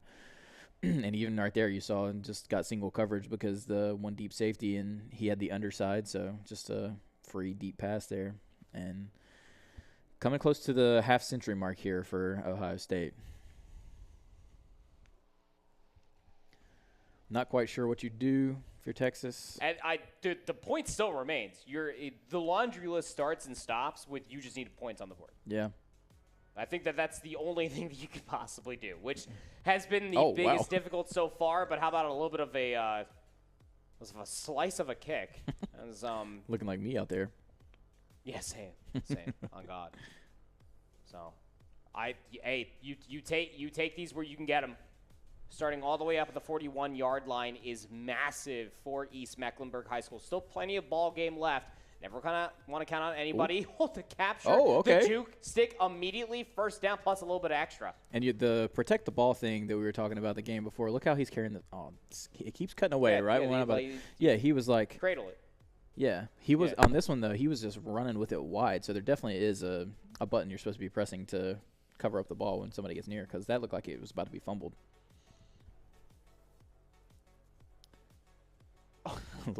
Shovel pass again, but the coverage just too good. Still only, your biggest gain is you only make that a loss of 1. Yeah. Run 20 yards to lose a yard. Football. So still up towards Myers Park's 45-yard line. If you're Justin Tucker, maybe you're in field goal territory, but not so far. So a quick little pass up towards the right side. Juke stick again. 11. Oh, okay. With the movement coming all the way through. Now you're in field goal territory, 1 shy of the red zone.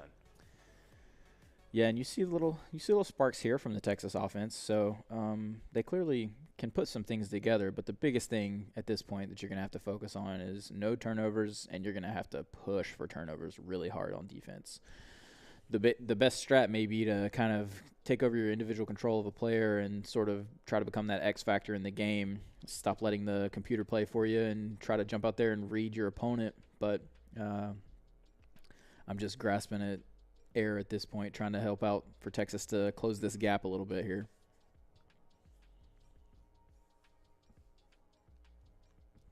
Back to the run game. Towards the back and finds a slight gap. Still unable to get that first down, 1 shy of it so far, Trey. And again, if you're East Meck here, you got to get at least 6 on the board. Yeah. And I'm wondering, too, if it's 2-point conversion territory through the rest of this game as well. First down, so yep. Staying within striking distance, keeping it interesting so far is East Mecklenburg. Trying to math in my head. 35 divisible by 8 question mark. There's a quick little pass up towards at least one receiver, but brings it up towards a 9-yard line, 2nd and goal. Nonetheless, just need one good play here, you'd think, if you are East Mecklenburg High School. The defense is sound. Lots of man coverage. Looking like a slight little blitz. A little bit of a zone towards the middle of the right side. Right in towards that zone coverage, but the receiver couldn't hold on towards the ball. 3rd down. Yeah, it looked like the defensive player there maybe jumped the route a little bit too soon, but he actually did probably get some hand on the ball there to stop that pass. Back towards the line we go. Plenty of time. Oh, just a quick little shovel pass again. We've been here before. The juke comes all the way through. Another juke, but the block comes in from behind. No flags. 6 on the board at the very least for East Mecklenburg. It is a step in a very long direction that they need to go should they want to bring themselves back in this game. They seem to – Texas really likes that play, it looks like, and finally paying off for them there, which is a good thing. But that's a tough one, that little pitch play there, to defend and to execute on offense, to be honest. That defensive player there was kind of right up the middle, and then the running back ended up making some crazy plays to get into the end zone. So love to see that for Texas. Now they just got to keep the gas on here. I just all-out blitz. If I'm Texas here, I'm just all-out blitzing every play. Put up some man coverage, get as much pressure as you can on the quarterback. if they go deep on you, so be it. Just got to try to trust your cornerbacks, trust your safeties. You got to get to the quarterback here to make something happen. Old man football play coming through from Myers Park. We'll just take the knee in the end zone for the touchback.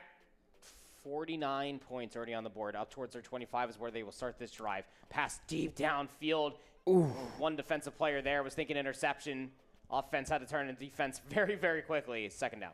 I love seeing the battles because these were both user-controlled catch attempts there. I usually just play like the old man and let the computers catch the ball for me. But when I see the skill of the players who are in these leagues actually using – he just shoves him off there. Looking like Derrick Henry out there. Yeah. Golly, look, he shoved him straight towards the floor. He said, bang!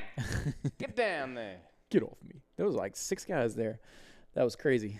But, yeah, seeing the individual skills when people are actually controlling past the quarterback throw, it's always interesting to me because I'm so bad at it.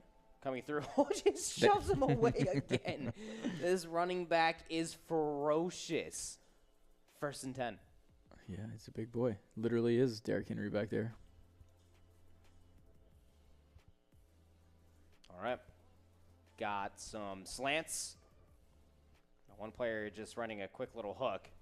Looking to alter that ever so slightly. Nope, just will snap the ball and try to go for a very quick pass towards the running back that was just up through the gut. Not going to have any connection whatsoever. 2nd and 10. Oh, he kind of had him there. Just I guess running back wasn't looking quick enough. Funny how that's so realistic looking. We got another screen attempt here, it looks like. Let's see if Texas can get to him before the screen gets off. And they can. Oh, and that defensive lineman, if he could have dove there, might have been able to catch the ball. But just a pass break up there. 3rd and 10 now for Ohio State here.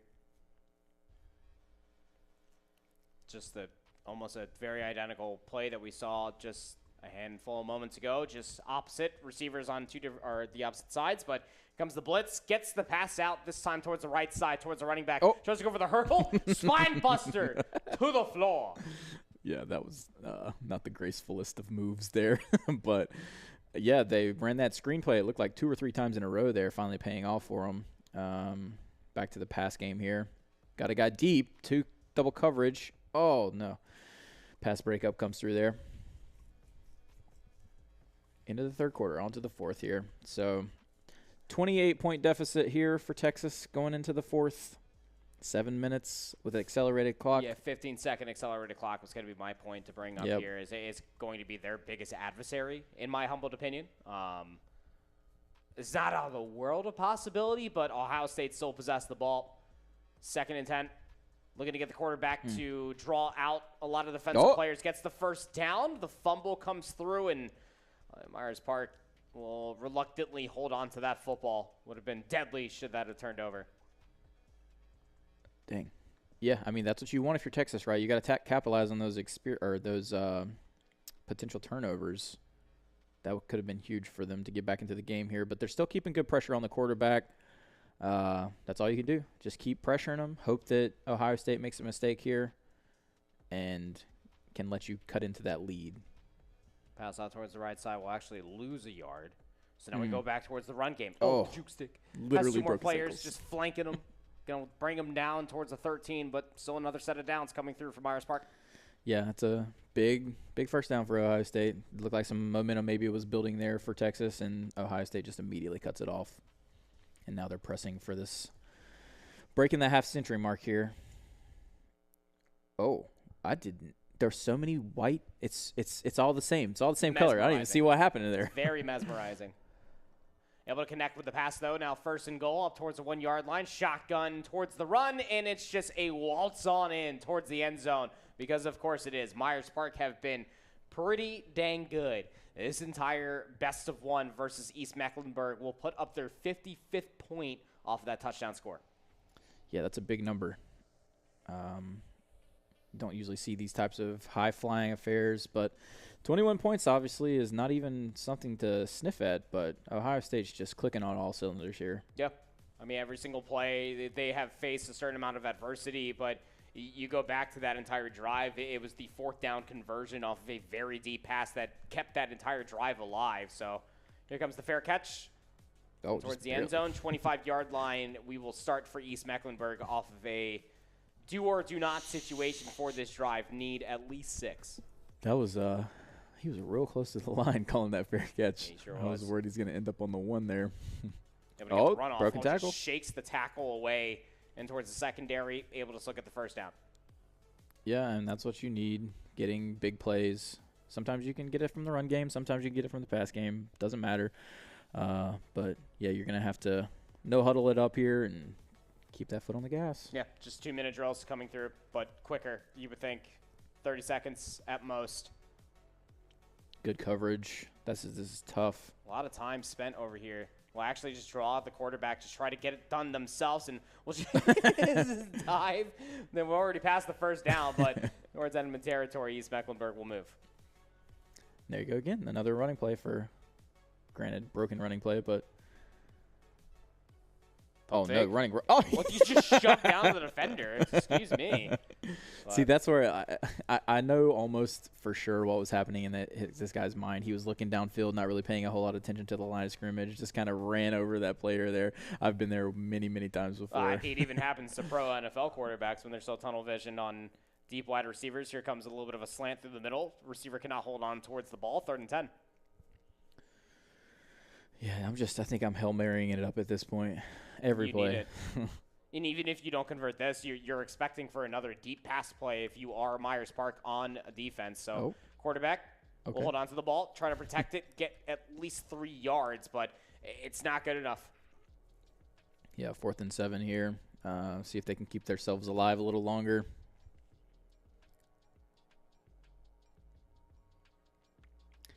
If nothing else, learning. You'll get a learning experience out of this. Maybe learning the team, maybe learning if Myers Park's maybe got a god over there at college football. He got that? I guess so. No, he didn't. Oh, change of possession. It surely was close, but I think maybe just about 1 yard shy of getting that first down. Ball will turn over. Myers Park have possession again. You have all 3 timeouts, but time is not on your side. And, well, candidly speaking, neither is Myers Park, who have just been orchestrating a fantastic game so far, 56 points to the good. 2 minutes and 24 left on the clock.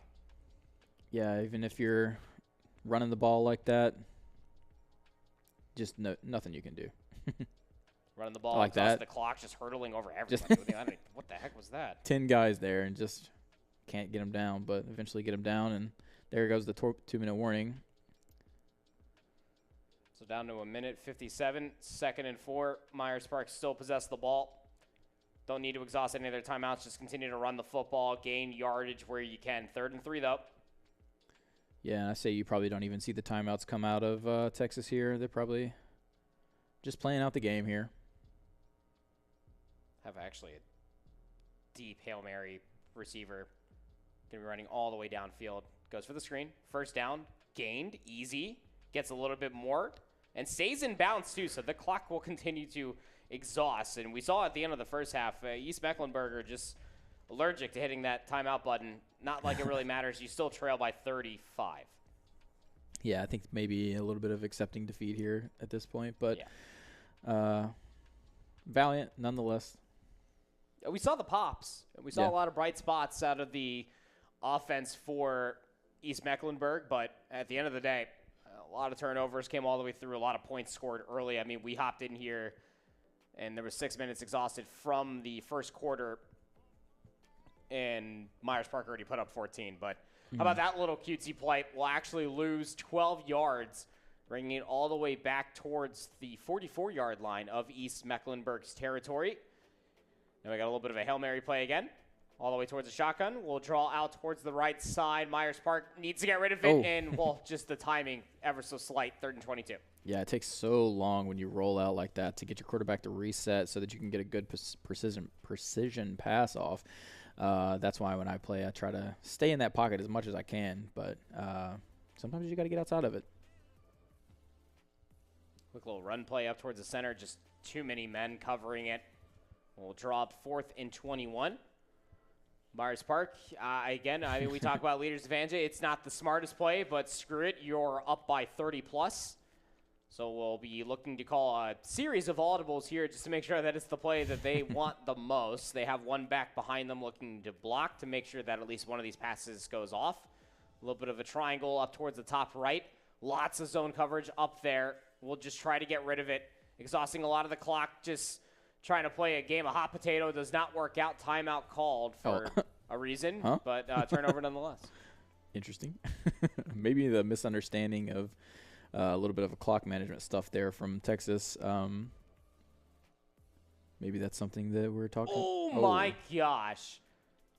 Saw just full sprinting. Just unable to get that pass away. 2nd and 10, calls a timeout, stops the clock, but at this point, you're running out of fingernails to chew on. If you are East Mecklenburg, as very much so could be the last play within this best of one between these two CMS schools. What's the play going to be? You imagine it's going to be a very deep pass. Lots of time to throw. Now here comes the pressure. Is able to launch it downfield. Almost intercepted with 1 second remaining. Call it a timeout because Peanut Butter is going to be the last play of this game. I saw the safety he's using there. That's like a little fire icon, yeah? I think so. Is there some kind of advantage there? I have no idea. I wonder if he starts playing better, if it's just an indicator that he's had like a good game so far. I don't know about that. But I'd say that he probably has got 2 or 3 picks this game, so probably warranted to have that little fire icon underneath him. And too much pressure there to send this game to the end here. Too much of a hill to overcome for Texas. Ohio State, Myers Park, just 21-21 in the first and second. It's just almost insurmountable. I mean, 42 of their 56 points were scored in a single half. Yeah, like it wasn't gradual. It wasn't like suggestive. There was no crescendo whatsoever. It was much more closer towards a decrescendo, I suppose, because they only put up the 14 within the second half. But I mean, a dominant win nonetheless for Myers Park, as they will take this win with relative ease as the weeks will continue on. I'm sure that they're probably going to be facing a lot of competition in the CMS region. Yeah, I'm curious to see how that carries over throughout the rest of the season. If they stay with the gas on the pedal, or the pedal on the gas, right, like they did in that game, then it's going to be them in the state finals, right? You would surely hope so. You might be able to see all that happening should you continue to watch this broadcast, should you continue to practice your way. Make sure you get along with all of the esports mentors and on the Not Work platform to watch all of these content videos that are being made by Pro Player Dreeny to make sure that you are also able to test your mettle so you can find yourself on LAN to be able to compete at states, let alone regionals, which are very, very close if you think about it in the grander scheme of things. But that's all we have time for the college football portion of this entire broadcast. We're going to be walking away for a very quick break, and then when we come back, we will have some Overwatch for you all.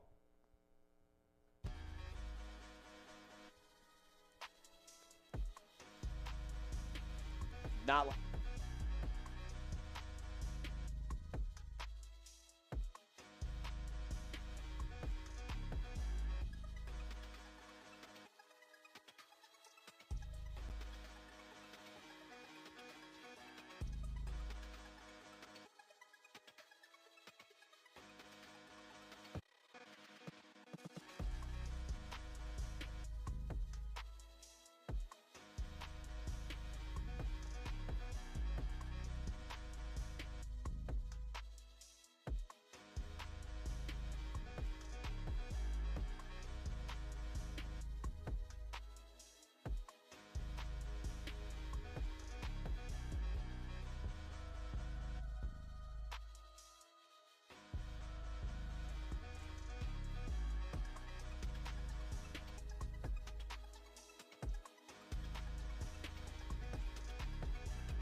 different game titles for free. We're bringing you exclusive world-class advice from the best players in the world. Learn from pro Overwatch player Jake, known for his versatility across multiple heroes and consistent top-tier performance. Or refine your Smash Bros. Knowledge with DeBuzz, renowned for his consistent tournament success and high-profile victories. Cover strategy with 11-time Madden champion Dreeny, one of the youngest and most dominant competitors in the Madden esports scene. Need help locking down your aerials? Try Rising Star Chief Beef's course on competitive Rocket League. Whether you're a filthy casual or a seasoned tryhard, get 8 straight weeks of exclusive expert game knowledge crafted for you every Friday, with the first videos dropping October 11th. That's 32 total videos covering everything you need to know about your favorite games, from fundamentals to high-level strategy. You'll learn positioning and teamwork, defensive and offensive strategy, practice routines, game sense, communication, mental and emotional resilience, all the way down to analyzing meta and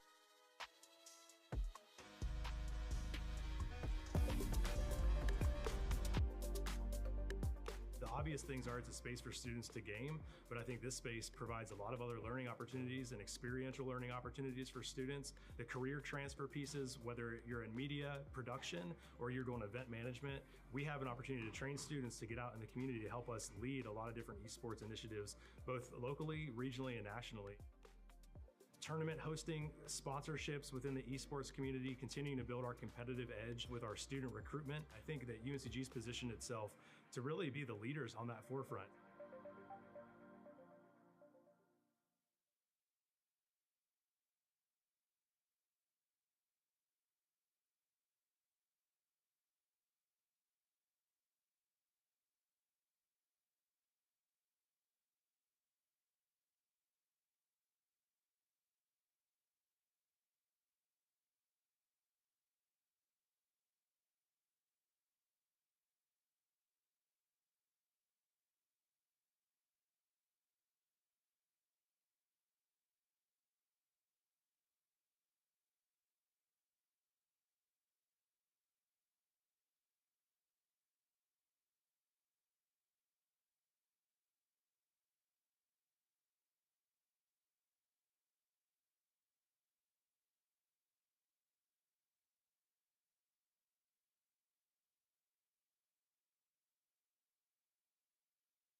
throttle, man.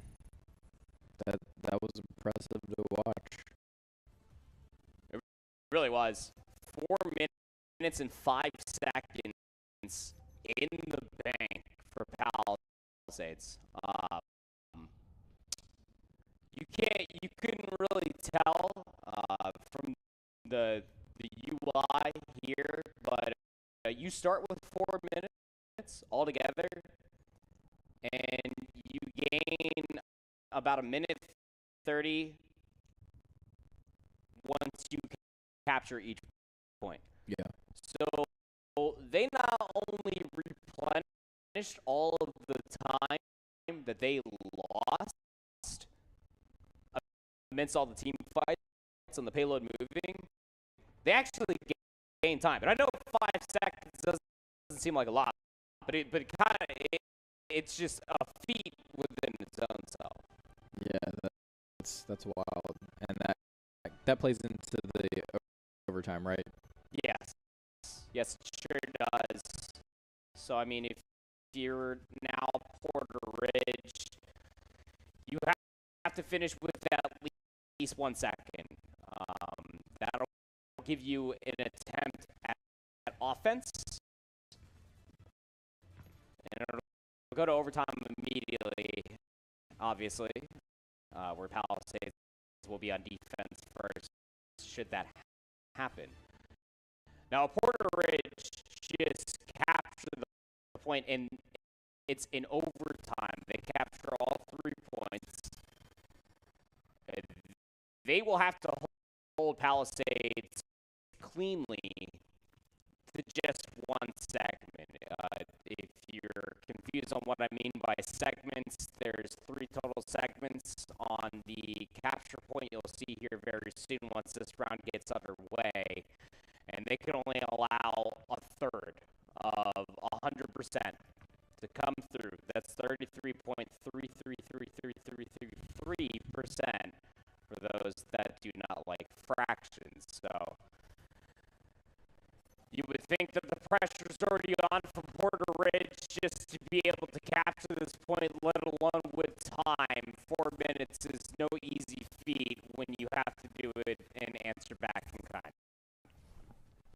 And there was a comp change for Palisades, right? Yeah, so Rhino on defense elected to go towards the Sigma, gives a lot of good space denial, could also eat a lot of damage. Reen will stay on towards this Ana, but Insomniac towards the Cassidy is able to at least find 2 before going down. Couple that along with speed on the follow-up for the Widowmaker. Those are the biggest difference makers that they have swapped. Cody again is just trying to be a nuisance towards the back line, but this is where Sigma is just so strong. Forced all the way back. They lost one of their main DPS, and they lost the support as soon as the round started, so Palisades are able to hold, at least initially, until the re-engage comes through. Cody back towards the Tracer. Has not found value with it so far, but it allows the rest of Porter Ridge, to move a little bit further forward and collapse on the space that was gained aggressively from Porter Ridge. This should be a capture point for them. There we go. Now trying to flip the momentum here, here a little bit. Porter Ridge going to probably cap this, get it moving. So maybe this is their moment to shine. They got Igor's ult on here. Yeah, the Graviton Flux, very, very good. Lifts you up, slams you down. You do have to time that against when you see the Suzu ability coming out from Love, who's on that Kiriko. It's just an ability with a pretty lengthy cooldown, but it mitigates all damage and completely heals you of any negative status effects, as you saw from the anti-grenade come through from Reen. Will die. Nice headshot coming through from Mori on that. Widowmaker is finding a lot of value. And here comes the Graviton Flux from Igor, trying to at least push them a little bit further back, trying to capitalize on getting these ultimates very early, and will displace Speed, who's now on that Ashe. Numbers advantage since yesterday for Porter Ridge, but again, nice well-placed headshot. Will almost even the odds here. They're trying to displace Igor, but a well-placed turret from Tweak on that Alari is just dumpstering a lot of heals on towards Igor as they're able to get back to full HP. Nobody's in a position to try to deal with Mori, who is on a crossfire with this Widowmaker, finding a lot of good damage in Quartz. There with the Coalescence, finds the last 2 picks. It's just a lone survivor of Rhino who does well to at least find 1 pick on the Quartz, fighting off more than they could chew, just like every single DPS Moira in your solo queue games. And it almost bought enough time for Palisades to try to get all the way back, but won't be the case. This payload will march on. Yeah, and I mean, that little bit of time there maybe saved. If it's looking like they're going to cap these points, they're just rushing it right down the lanes. So maybe save them some time there for the overtime. Just any time that you can deny is going to be good. It just means that Palisades will be on defense first if they have the time advantage. That's realistically your worst case scenario if you are Palisades, but you're thinking stopping right here before the second capture point actually comes through. If you have ultimates to try to back this up, and Igor actually overextends. A nice sleep dart onto Cody, backed up by the Deadeye out of Insomniac, means that Cody just simply has to watch themselves die from the revolver of the Cassidy as Palisades answer back in kind. I thought that we were going in towards that 3rd capture point. Palisades had a different story to write. Yeah, I thought with all the momentum that they had banked there, that was definitely going to be easy cap, but Insomniac said no, sir. So now you got a couple swaps from Porter Ridge. Cody, who again has struggled since the Genji, realistically the first stage of Lijiang Tower, map number 1. And any flanking and backline character will now answer back onto the Cassidy, which Insomniac has found a lot of good value with. And speed on this Ashe is about to have a bob, so it's about to be a theoretical 6v5. Nice little flashbang around the corner will actually displace Insomniac. Nice little flick around towards the backside. We'll get a headshot and the body shot on a Rhino. We'll take both the tank and the DPS out of the mix. But here comes Bob trying to even up the odds for Palisades. Can they try to hold this space? Speed is under a lot of pressure, but has some support. Is able to at least get a turnaround. Cody's back from the respawn. He'll be back here in just a few seconds. Palisades, though, maintaining numbers, albeit not having a tank member with them. And the anti-grenade will keep Igor incredibly low, but still, no frontline means that Porter Ridge always had that advantage. Now that Rhino's finally back, does at least have the Graviton Flux, but doesn't have a whole lot of life to try to pull such an ability, as there were no supports alive for Palisades, and that second point is going to be captured, and Porter Ridge continue on. Yeah, that was wild. So we got 2 ults online for Palisades, though, for this last little push here. Trying to make a final defensive stand. Just look how much space is just being held. Igor is looking to concede it. Wants a full shield for this upcoming fight. Not too sure if Rhino's going to have at least the ability to do so with the lockup spam that he just faced, but speed on this Ashe. He's going to get the better of Mori immediately. Going to have a numbers advantage if you are Palisades, who just want to try to take all the space back. He's able to do so there with the Kiriko ultimate out of love. Lots of aggressive firepower as that gets amplified from that specific ultimate. But no more picks have come through. I mean, Mori's able to come back on the Soldier, and Porter Ridge just completely baffled Palisades on what they were trying to at least do. They just conceded the space. They just wanted their mate back, and they're able to do so. Igor comes in with the Graviton Flux, finds themselves too. It's a team wipe for Porter Ridge, who will now continue on towards that golden checkbox of victory. I was very confused there because I kept seeing Porter Ridge just backing out of the point, like back out of the choke point, and yeah, I guess it didn't matter. Graviton Flux now invested for Palisades, desperately trying to regain control, exhaust some more of that clock. Lari ultimate, trying to find the damage, and does they ever. Tweak for 2, Coalescence backed up by Quartz, but Bob, always there to even the odds, finds themselves 2, and that means that Rhino can still cause a ruckus and a half on this point. The melees come through, and Rhino finds 2 more. Here at least comes back the last few members to try to swap towards some speedy characters from Porter Ridge, but they give up. Palisades just narrowly hold. Wow. And it's almost like Porter Ridge is just like almost there every time, it seems like, in these team fights. And it's just one little thing. And it seems to be Rhino, both of these last couple ones, that are just saving so much time for Palisades. I really think it's like speed on this Ashe. Yeah. I mean, the Bob ultimate has been so clutch. Again, like that's like a 12,000 HP robot that you could just put in a corner and just fires anything that has line of sight on you on. and it essentially gives you an anchor to keep the point contested. So it allows Rhino to be able to push on forward. It's like you said, they're finding a lot of value, but it's speed that's been enabling it continuously from the Mei now over towards the Ash. A biotic grenade comes through. Igor is incredibly low, and so was Cody. First blood again. Palisades not relenting at all, looking to push the pressure a little bit forward. Igor, desperation ultimate coming through, will take down Love, but not before the rest of Palisades are in a speedy position to be able to find the answers back in kind. Rhino's there for a returning Graviton Flux of their own, and this payload will continue to back all the way up as Porter Ridge are once again back to the drawing board. Yeah, Porter Ridge just can't get this final push through here. Palisades is standing really strong. Let's see if they can switch something up here. Back into the choke point. Almost have to think that ultimate from Rhino that got invested there on a lingering member could be the difference maker between Porter Ridge off of all these swaps. Cody's back over towards the Genji. Igor is back over towards the Zarya. And Mori's now over towards the Tracer. So now Cody's not alone in towards his backline push, but Mori gets overextended. But Quartz has the Coalescence.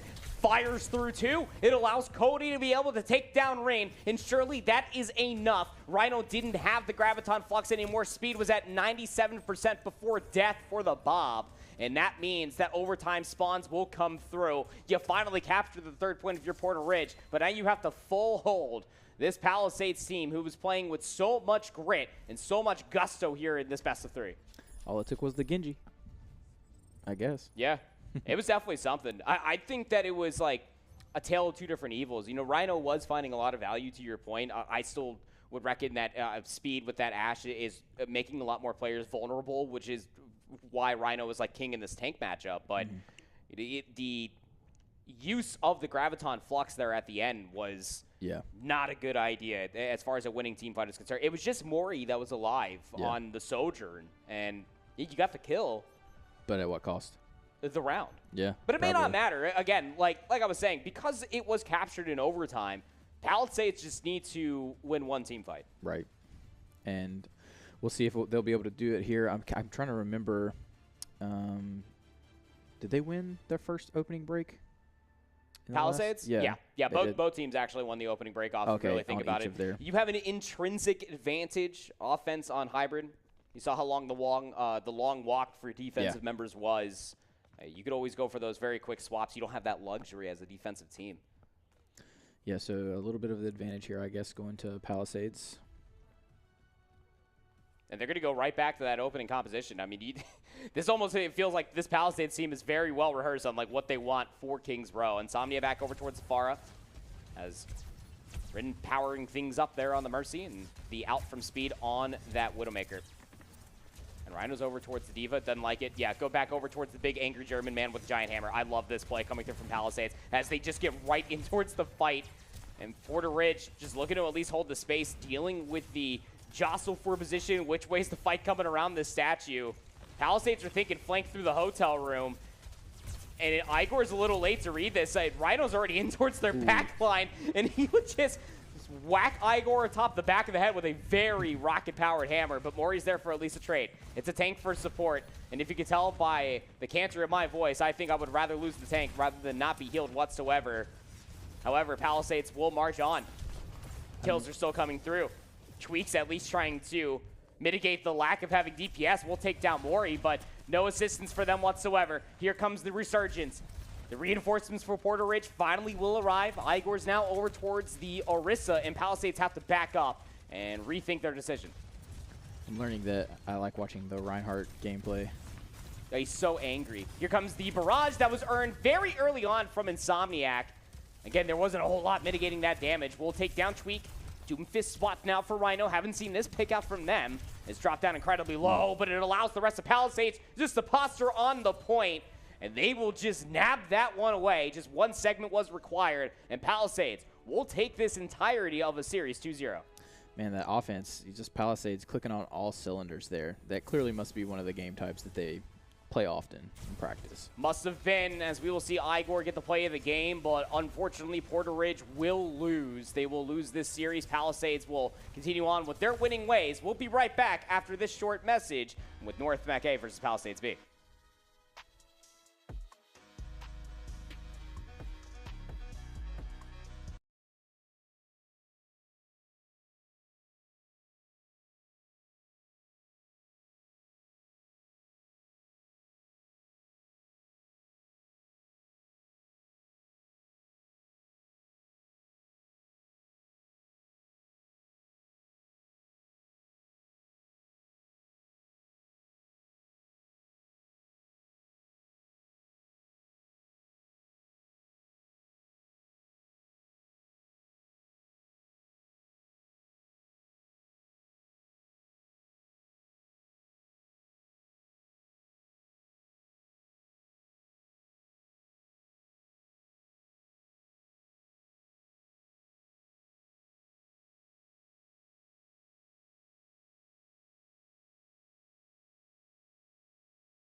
obvious things are it's a space for students to game, but I think this space provides a lot of other learning opportunities and experiential learning opportunities for students. The career transfer pieces, whether you're in media, production, or you're going event management, we have an opportunity to train students to get out in the community to help us lead a lot of different esports initiatives, both locally, regionally, and nationally.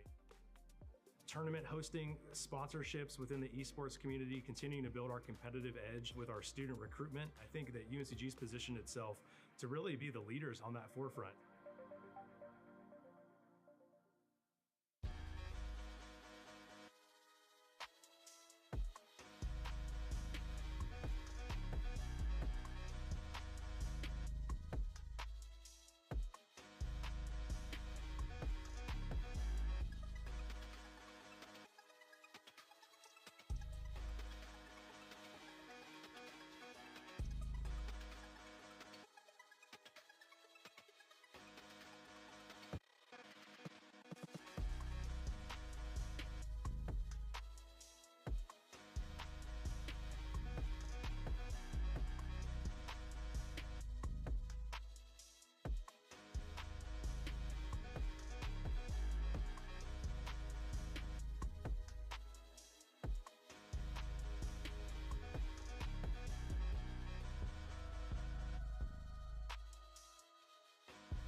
Hi friends, welcome back to the fun times here we are having at the CMS 2024 fall season stream. And honestly speaking, that first Overwatch match was an absolute banger. You thought we were done. We are not, actually. We have another best of 3 coming your way. This time it is Trey versus Trey. We have North Mecklenburg A going up against Palisades B. I can't win, but I can't lose. Yeah. Wow. I mean, talk about there's no water in the glass at all. Like, you don't have to judge whether the glass is half full or half empty if you don't have any liquid there in the first place. So, Overwatch, again, if you're just now joining us, you missed that opening first best of 3. We do have set map pools that are being played weekly. We will have Control. It's always going to be game mode number 1. This week, we'll be playing on the streets of Lijiang Tower. And then we were going over to Kings Row, everybody's favorite hybrid map. Since 2016, since Overwatch inception, will be our second map for hybrid. And then should we go map number 3, it will be played Escort on Rialto. The reason is that you have to try stupendously hard to tie that map. You saw what we were doing there. But hey, look, Palisades, as far as the school is concerned, I feel like we're always going to talk about this. Very tenured school when it comes down to esports. When it comes down to North Mecklenburg, the very same. These two schools have faced off against each other, but I'm sure that the competition will probably be pretty good. Yeah, I'm curious how many carryovers we have from the prior years and if there's maybe a little bit of a rivalry there that's going on. But, yeah, we'll see how they match up against each other here in a second. Match should be prepared and ready to get underway here very, very soon between North Mecklenburg A going up against Palisades B. Again, Lijiang Tower and just Overwatch as a whole. When it comes down to these two schools in particular, again, household names that I saw playing in Valorant through the spring season when I was casting with Kep.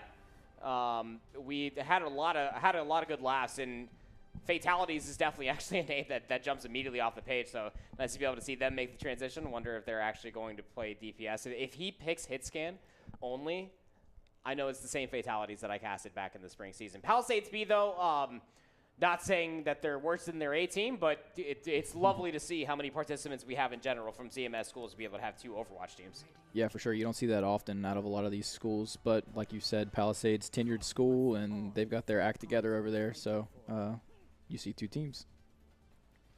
I couldn't have said it better myself. So as far as composition differential is concerned, you have 2 Ramatras.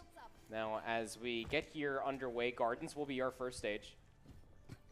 And I don't want to over-confuse you. So every single map, again, just to reference what I brought up last week, every single map has 3 different stages. And each stage has their own name. Okay. Within the named map. So there's maps within maps. Gotcha. See, now you're starting to understand the circumference of the ball. So Doomfist will be online here for 2. Fatalities for North Mech will be playing the Genji. So pretty hyper dive here. And I love the homage to Overwatch's pass with the Zenyatta with the Discord grenade, but jump straight into the Wolf. And I don't know if you've been watching a lot of our pro coaching videos there with Jake Overwatch. Loves the Junkrat. The trap will help out for first blood, but the rest of the brawl will ensue. Just too much damage from front to back line for North Mech. They're cleaning up everybody else in between, and they will be able to get the first capture here as they wipe Palisades with ease, albeit losing their tank to start. Yeah, that was a lot of aggression that didn't pay off super a lot at the beginning there, but I guess it doesn't matter because their point, right? Yeah. And you're able to see who was able to get so much damage in the opening fight as well. Look how much percentage that the Zenyatta, the 3rd player in for North Mech, right smack into the center, ends up having. The one that we're actually online with. So much damage from the Zenyatta's potential. It is a projectile as far as their primary fire is concerned. Discord Orb also amplifies the damage depending on that one target. So able to reap the benefits should you be hitting those shots, which it seems like that they are already very close towards that Transcendence, very powerful defensive ultimate, but 2 will lose their life overextending once again. So back towards the Ramatra. Palisades will have the bolstering effect of the Roadhog, but fatalities on this Genji has been a real issue. Just dashes straight in towards the sword. But how about a deflect melee just straight in towards Wolf's face with their own grenade? Doesn't really help out anything else as Palisades are able to flip the point. I know this guy. He's one of the ones that I've played before. Roadhog? Yeah. That doesn't surprise me. All See, the easy ones. That one's less surprising than saying, if I'm going to play anything, I'm going to play Genji, as the hook will come through. Oh. Be seeing you later. Lots of gaps. You cannot fly if you're a Macha. Ain't no jetpack on that tank, baby, as the fight will still continue on. Another hook comes through as now the Bastion gets thrown over towards the depths of Lijiang Tower. Fight 1, not expensive at all for Palisades. So back to the damage as you were talking about with the ultimates. Is it purely damage and like time it goes up as well? Or? So each ultimate itself has a certain charge per percentage, how much time actually costs a percentage, but then you also get it for like activity spent in Overwatch, damage amplified for Zenyatta just as an opportunity, how much healing they're also able to get off. All of that is implication to what is helping out their ultimate charge. DPS, obviously, a lot more damage to be able to be found. Helps out their ult charge a little bit more, vice versa. Tanks for shielding. You understand what I'm saying. Yeah, so basically play your role, you get your ult. Pretty much. Here comes some of those ultimates. Nano boost immediately used by Palisades, but doesn't stop fatalities from just yeeting in towards the back line. That is a 3 ult investment for North Mech. You think that they want this point back? I think the argument's already made. The only one that's left around the joint will be Palisades Speed. The Wolf there with the Junkrat ultimate. No retire required. Already able to get 71%. And expect Palisades Speed to be back here soon. Yeah, that was a big chunk there that they got. 71 up to 71%. A little bit of a back and forth here. I just love watching Roadhog. I don't know why. That hook into the wall off the map. So satisfying. You can see exactly what he's looking for as well. Tries to overextend, catches the Ramatra, and now you help the Ramatra's cause because they just like running you down. So you have to respect the space. Lead flip will incur here for North Mech as some rando Palisades B is under immense pressure, and then the track down onto the Palisades Ana. You have to wait for that respawn to come all the way through, and it's going to be about 95% before you actually get towards the point, so you try to take the space. Fox Rush now will incur. Here comes a couple ultimates on the opposite side of the Ramatra ult. Is definitely more of a powerful one. Fatality's under a lot of pressure. Wolf trying to go for a sneak play. Trying to at least get the assassination. Doesn't pull the Riptire. Already get the Susu out as well for North Mech. And North Randall on the opposite side over by the bridge is able to find value. They're in. They're able to find at least all the kills. One ultimate was invested there at the end for North Mech, but how about Palisades Speed, the grit? At the wire, flipping it over. There's a lot of movement out that. What is that character? Junkrat? Junkrat. Yeah, and you got 2 mines that you can actually detonate on your own, and it'll allow you to go very vertical or very horizontal depending on blast radius, of course, but just an overall explosive character, no pun intended, as they are literally using a grenade machine gun. So there we go, another fight will incur. They'll lose the Bastion immediately. Here comes the Blizzard out from the Quirky Turtle of Palisades B. Retire will be the combination of the Transcendence, was nowhere to be found. Not to mention how it's not going to matter when you are going up against the utmost splash damage that is a Riptire in Palisades B. 100% to 99. Going to take stage number 1 here on Li Jiang. Down to the literal wire. So we give the MVP to the Junkrat there, yeah, for that play onto the roof and sneaking in. I don't know. I think my biggest play of the game, I mean, it almost has to be some rando. Like, some rando on this Roadhog, like, swap after losing, like, the initial fight was so huge. It commands so much respect, especially out of North Mech. If you've been hooked off the map, you're just like, oh, now I got to worry about this giant man-pig thing running at me with a hook and railgun. So I think for me, definitely goes down towards the tank. That's that matchup that definitely shut down a lot more presence. That was fatalities on that Genji and towards the backline. A lot more silent as the map 1 went on. I think I'm going to submit a ticket to Overwatch to ask them to change the name of Roadhog to Man-Pig thing. That's legitimately what I would say. If I saw Roadhog in real life, I would be like, watch out for that man-pig thing. As the opening salvo will be underway, North Mech went through a couple of changes. They'll have the Mercy combination. That with fatalities on this Reaper will be quite powerful as well, as it's a little bit of a fight on 2 different sides. I don't two. No longer on the Doomfist, but definitely felt like they were with a random overextension ran all the way through mid through the enemy's Mega Pack and kind of separated North Mech where they didn't necessarily need to be. So Palisades B just on cleanup duty on some straying overextending members for for North Mech, excuse me, and the first point will be theirs. I'm going to have to ask all these people to stop using skins so that I can finally get a grasp on which characters are which. Because this is Roadhog still, yeah? Oh, yeah. Yeah, it's still Roadhog. That's why I always tell you, you got to look at the weapons. Never look at the actual skin. The skins will confuse you, but the weapons always stay remotely the same. But I also have a lot more experience than probably everybody else in the office combined. So here comes the return fight. North Mech trying to find their way in. 2 swaps over towards the Orisa should help out from the front line, as Horse Reaper combination can be quite bashful, but some rando on this Roadhog has been a real issue. Fatalities does have that Death Blossom online, but Quirky Turtle with a nice little place headshot will take down the Ana. That's a lot of healing gone out of the way. You do have the Valkyrie invested coming through from North Mech. That Mercy under a lot of pressure, but here comes the Orisa ultimate trying to find some damage. The Suzu will be invested by Ryan Plays to try to keep everybody alive, but it allows Fatalities to find value now off of that. Death Blossom just lasts a few to clean up. It's just 50% that Palisades are able to find, but you're happy with that, with how much North Mech had to invest. Yeah, Palisades was so low there for so long, it seemed like, on all their characters for the damage. But they, like you said, they were stacking up that time there on the point while they were staying alive. So while they died, that might have been an advantage for them at the end. Bastion ultimate trying to catch a few overextenders as Wolf trying to take down this Orisa who's overextended themselves. Ana's going to get walled off, and it's just very easy kills to come all the way through. You got the Whole Hog also invested coming through from some rando. They will lose Zyphi, though, so no Moira. They still have Ryan Please hanging around, at least on that Kiriko, so you still at least have some healing, but you'll have some players to be dealing about if you are Palisades B. One is which Fatalities, who's dropped down incredibly low, was able to get to the waiting arms of Solars, who is on that Mercy, able to bring them back up towards full. 68% and counting on up for Palisades, who still have 4 ultimates to play. Palisades B looking pretty strong here. Fatalities? Well, why would you ever think that shifting and trying to get into a position to pop a Death Blossom was smart? That completely throws up their entire ultimate. Nano Boost also invested, 2 drop down incredibly low. Here comes the Riptire. Will be shot out of the air by Fatalities, who also finds a pick onto the enemy Mei. Fox Rush invested defensively for Palisades. Might be a little bit desperate. It's just Ryan and some rando that's alive, hanging around, but Zyphi's also still there. So the overhealing that's coming through on a some rando is so massive, they're able to clean up the last players for North Mech, and Palisades B are going to take a 2-0 win here on Li Jiang Tower. Palisades looking strong on A, looking strong on B, coming out here with the first map. I think both Palisades teams just look really strong. I mean, like, that's I was ready to write it off. It's like, hey, look, it's a Palisades B team. Like, don't worry about it. Like, they're not the A team. It's not that they're too bad. Like, no, I mean, that was some really good fundamental Overwatch that we got. Don't forget, like, the second stage was a little bit more decisive.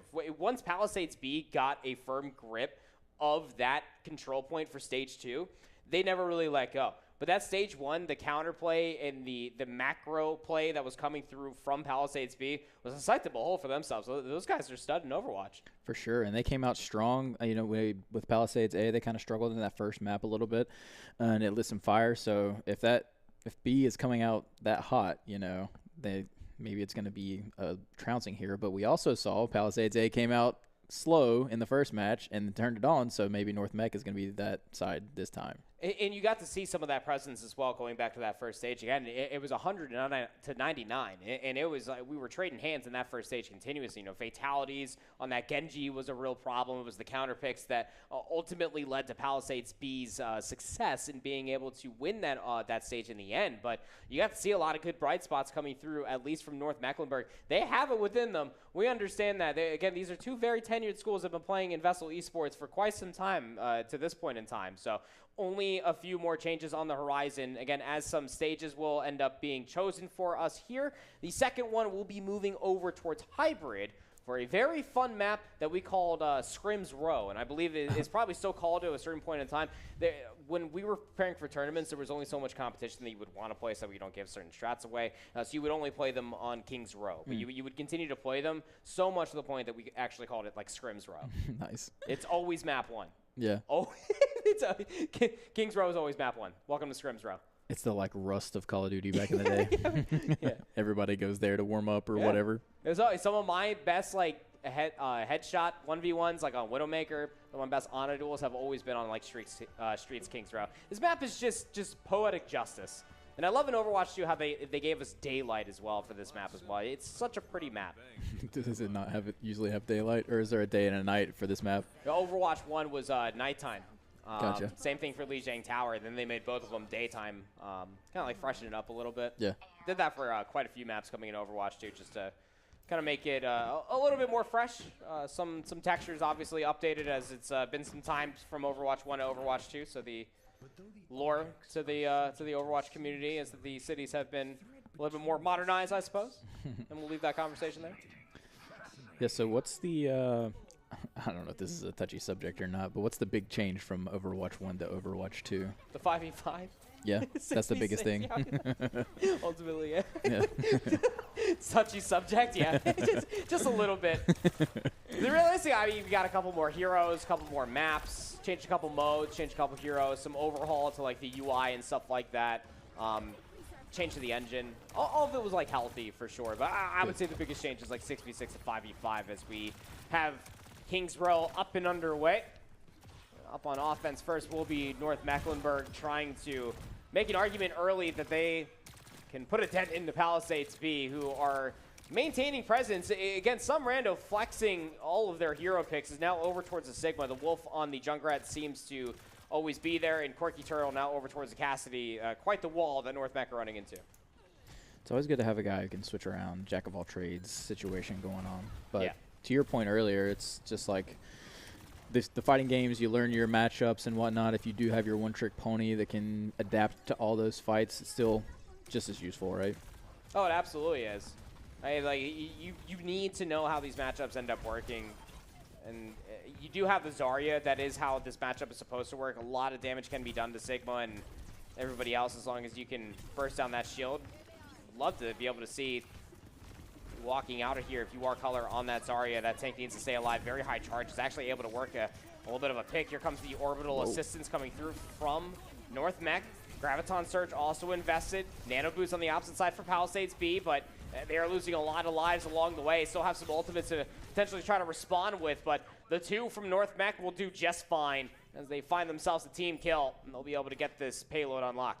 Some rando staying alive for so long there. Ended up with a 5-kill streak, but just couldn't stay alive long enough. It's hard to, was it like a 1v5 there, right? Yeah. It's almost impossible. Not improbable. I wouldn't say impossible, but it's improbable. Reinhardt would probably be really good for that, especially if you had Earth Shatter. get a nice little lineup. Fire strikes. Thinking about like a main tank's favorite dream, but payload unlock. Choke point is going to be your next biggest struggle, as a wall will be taken here by North Mech just to help them get that payload closer towards this archway. But to be fair, Palisades aren't really taking away a lot of space, but looking to play the distance there with the Cassidy from Quirky Turtle. They're going to be able to find that first blood. Fox Rush is available. That'll be very potent, especially for the Wolf on that Junkrat, but not to see what they're able to do along with all these ultimates. Deadeye will be invested first. Going to take down the Juno and Quirky Turtle with a nice little headshot as well onto the North Mech May. We'll also find the second pick as well. So found the first blood, found the last two. North Mech running away with their tail tucked between their legs. The May character got to be so frustrating to play against. Oh, it's not fun. Imagine. You know, you talk about changes from Overwatch 1 to Overwatch 2. She actually doesn't full freeze you with her primary fire. It just slows you down. The only time when you get full frozen is with her ultimate. So that's a good quality of life change, as Fatalities goes again with their patented shadow step straight in towards the back line. Pops Q, finds one, but not a whole lot of space to try to move a little bit further forward, but still back in towards the possession or the defense of Palisades be here on King's Rock. Yeah, I say that because I played a lot of Sage back in the day when I was playing Valorant a lot, and there's just so many strats that you can use with the walls and whatnot. I'm assuming you can hop up on the wall and send yourself up similar to Valorant, or is that not how it works in Overwatch? I didn't hear a single thing you just said. Can you send yourself up on the wall with the May wall? Absolutely. Yeah. There's so many strats that you can do trap with that. so many people against the wall too. Hey, you know the Reinhardt pin. Funnily enough, there used to be like a strat back in the day. You get like a flanking May, they create a wall, and then the Reinhardt would come like pin you against that wall. That works like that too. Yikes. So, yeah, see, I've seen some silly things that you can do with the May wall, but yes, you can create unintended line of sights with like certain hit scan heroes, or you even saw from May too, because her right click is a projectile. There's technically not much damage fall off whatsoever, as have a Kuriko ultimate invested here. So Fox Rush's high fee is about a cold breeze away from death. Has that nano boost available, finally run over by Fatalities, who gets hit with a certain orbital assistance out from North Mech. And Fatalities will reap the benefits from all of that. Will capture the second zone. North Mech live on. Got 2 down for Palisades here, coming off the respawn. I'm always curious the dynamic of when to push and when not to push with your team. It always depends on the hero that you're playing, right? Like some heroes, like you would rather be playing like on an off angle. Some heroes are better at flanking. Some heroes are better to be deathballing, as well as Palisades B are currently set up with like a little bit more of a scrimmage composition. Like both DPS players can kind of play off on their own. Same for both of their supports. Versus North Mech are looking a little bit more of a follow-up alongside of their Zarya. While Fatalities tries to play off angles, and the Bastion is essentially playing behind them. So it's always very different depending, but easier to be picked off are Palisades B with their much more of a skirmish composition, as you can clearly tell. This payload getting very, very close towards ends meet. Fox Rush online for Solars. Feels that this is a better time than any to try to pull that ultimate and try to work that into a little bit more space with some random back over towards trying to. It's that Pigman thing. Going to be able to at least find himself too.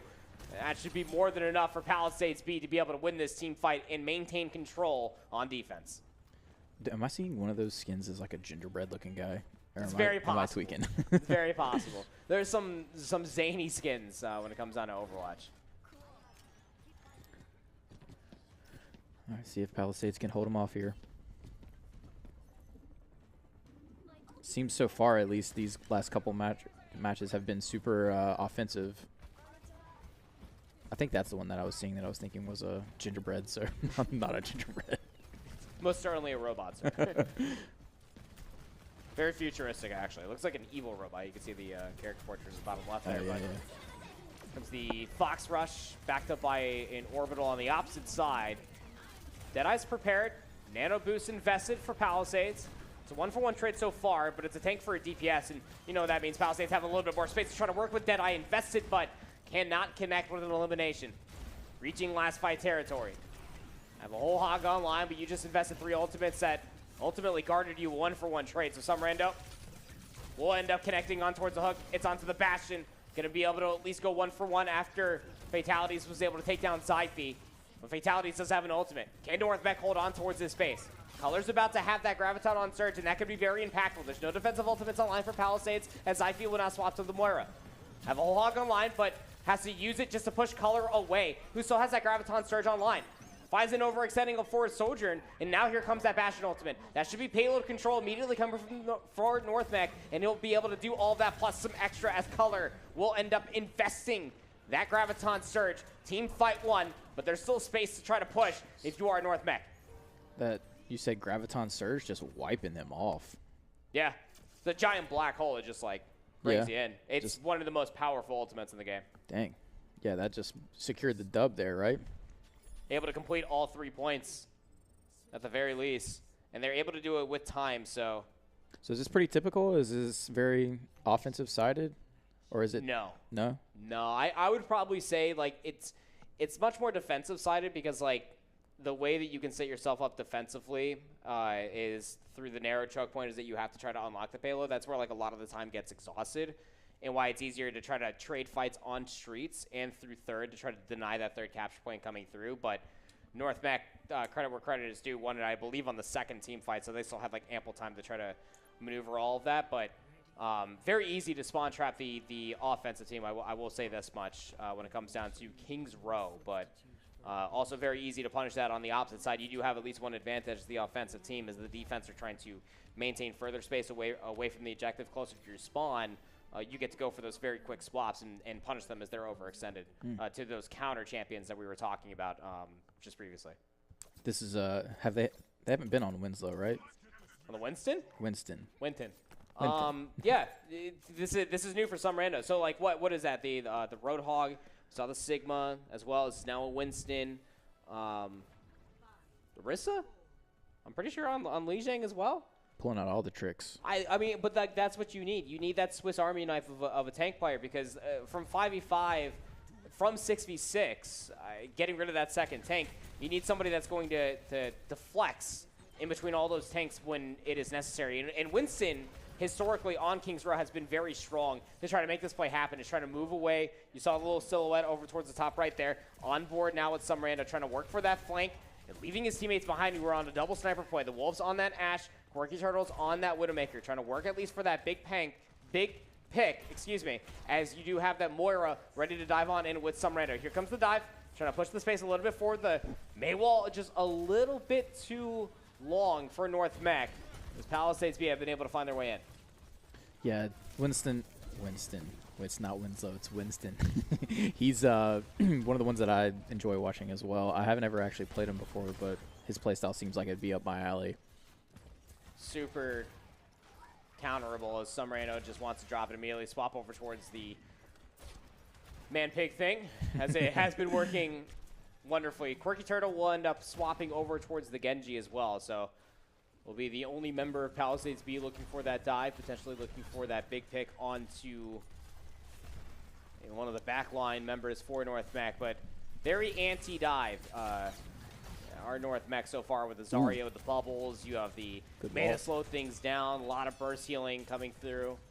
So Palisades B have to be quite precise with how they want to take down one of these members, and they won't spend too much time at the choke point. Fatalities will shoot you down eventually. That is the entire point of the Bastion, as we're nearing about having 4 ultimates on the line for North Mech, and well, Fatalities is looking to change that entire opinion, as so is Prim, as they will both invest their ultimates to try to win this team fight, and Palisades say, nah, dog, I'm good. I don't want any of that.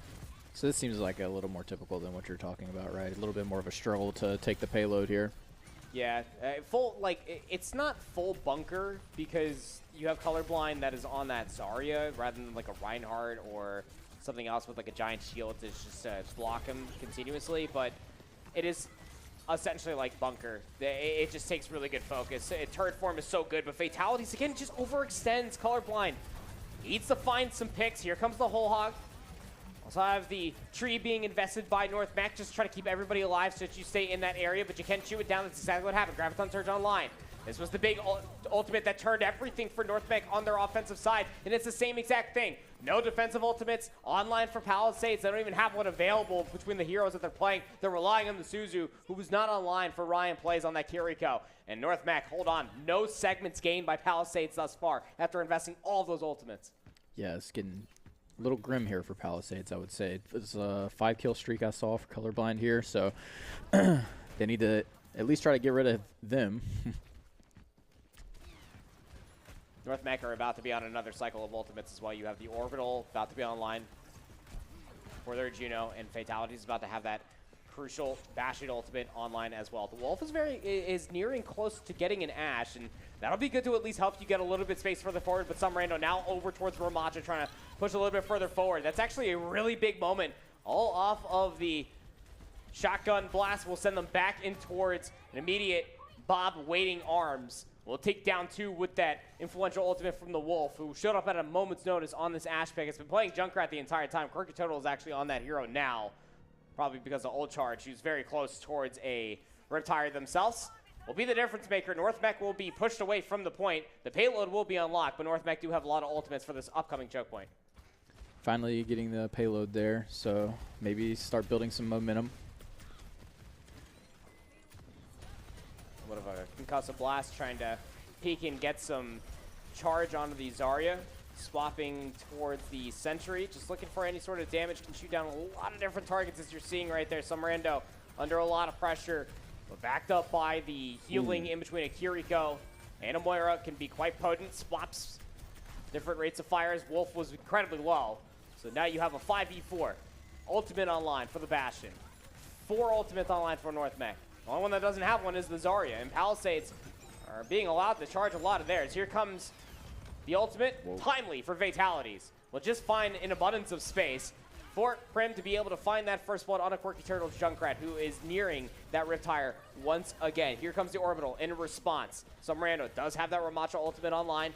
Should everybody maintain to beat group for North Mech, but that means that Colorblind can still gain closer charge, who's already up towards 70. They can get that Graviton Surge, just playing within a cluster. Here comes some rando on that Ramacha ultimate, trying to take a lot of space, but cuts the line of sight. Zyphy was not in position to try to get some healing. Neither was Ryan Please. The reason being is because they're currently being run at by a Bastion. Terrifying scenes as North Mech win the team fight. North Mech's looking strong here. They keep pushing them off. Is the strat when you get these team kills here, the payload, you push it back, right? If you're North Mech here, does it affect the game that much? Because it seems like it moves much slower towards Palisades side rather than when Palisades on. There's been a lesson for like Kings Row. Like, remember how I was saying like Streets is a 2-point phase. Your first line of defense will always be this bookstore that you're seeing them play behind. Your second line of defense is always going to be near that choke point with the high ground around it, just to be able to give yourself like allotted space to be able to peel back or push all the way through, like you're seeing right now for North Mech. Just it's a cat and fish moment. Like, you push us back, you push yourself into like a very narrow choke point, and then you have a Mei investing the Blizzard on top of a Zarya Graviton Surge. It's another easy team fight one for Palisades, or for North Mech, excuse me, as it's forcing Palisades for another abundance of swaps. So it's more you want to focus on your power points. Yeah. Yeah.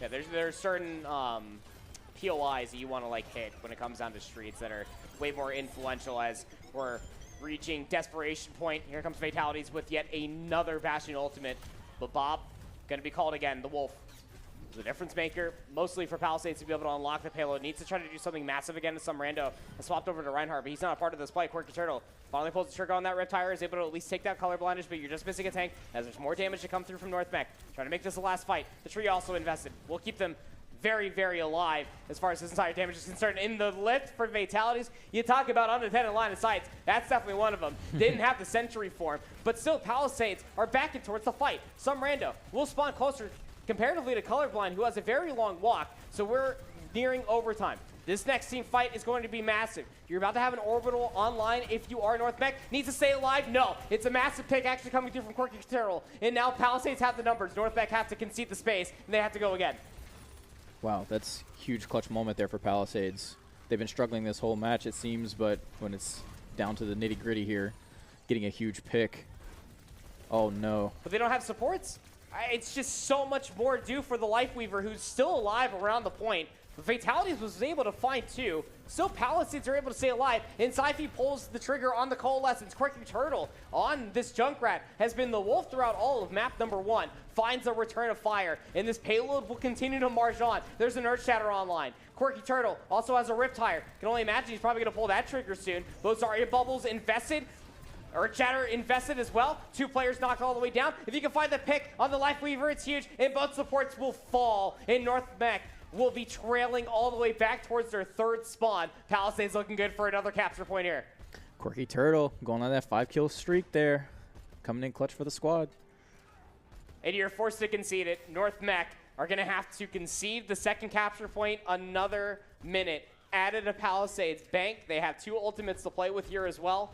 Comparatively to North Mech, getting close towards our Graviton Surge. That seems to be their winning moment, if you ask me. Yeah, like so you got 2 ultimates on for Palisades here. See if they can keep the momentum. Momentum is insane when it comes to these games. Graviton Surge invested by Colorblind. Just groups everybody up. It was mistimed by Fatalities, who was trying to combine that with the Bastion ultimate. That's a little bit of a misfire. And now Palisades are just able to gingerly walk out of 2 of Overwatch's biggest hitting ultimates and continue to march on this payload shell. Again, any time is going to be good to be able to get in towards another opportunity. The Riptire from Quirky Turtle finds a 2-pick in towards the back line, and now some rando can go massive and just ape the back line. Has an Earth Shatter available. Bubble invested there from Colorblind, but they're the last alive. Solar's now over towards Lucio just as a desperation to try to keep this payload contested. But if you ask me, this is looking like a done deal. 3rd segment looking to be captured at the very least for North Mech, but Palisades looking to fight once more. Palisades turning up when they need to turn up. Your back's against the wall, and they just said, not today. Last player alive. It's got to be Colorblind on that Doomfist. Just gets pinned, cannot even contest the point at all. And we go ourselves another round between North Mech and Palisades. I thought Palisades were a done and dusted deal, but man, they are ever gritty. It's just a 16-second differential between the 2 teams. Yeah, they were stuck in that bookstore area that you were talking about for so long, and then just blew through the line all the way to the base of North Mech. So with that in mind, both teams will get a shot at offense.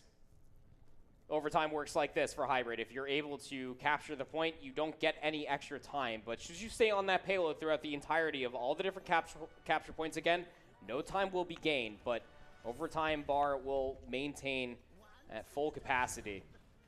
And if you're the team on defense, you just need 1 wipe. Exhaust that clock. Make sure that no point even gets unlocked.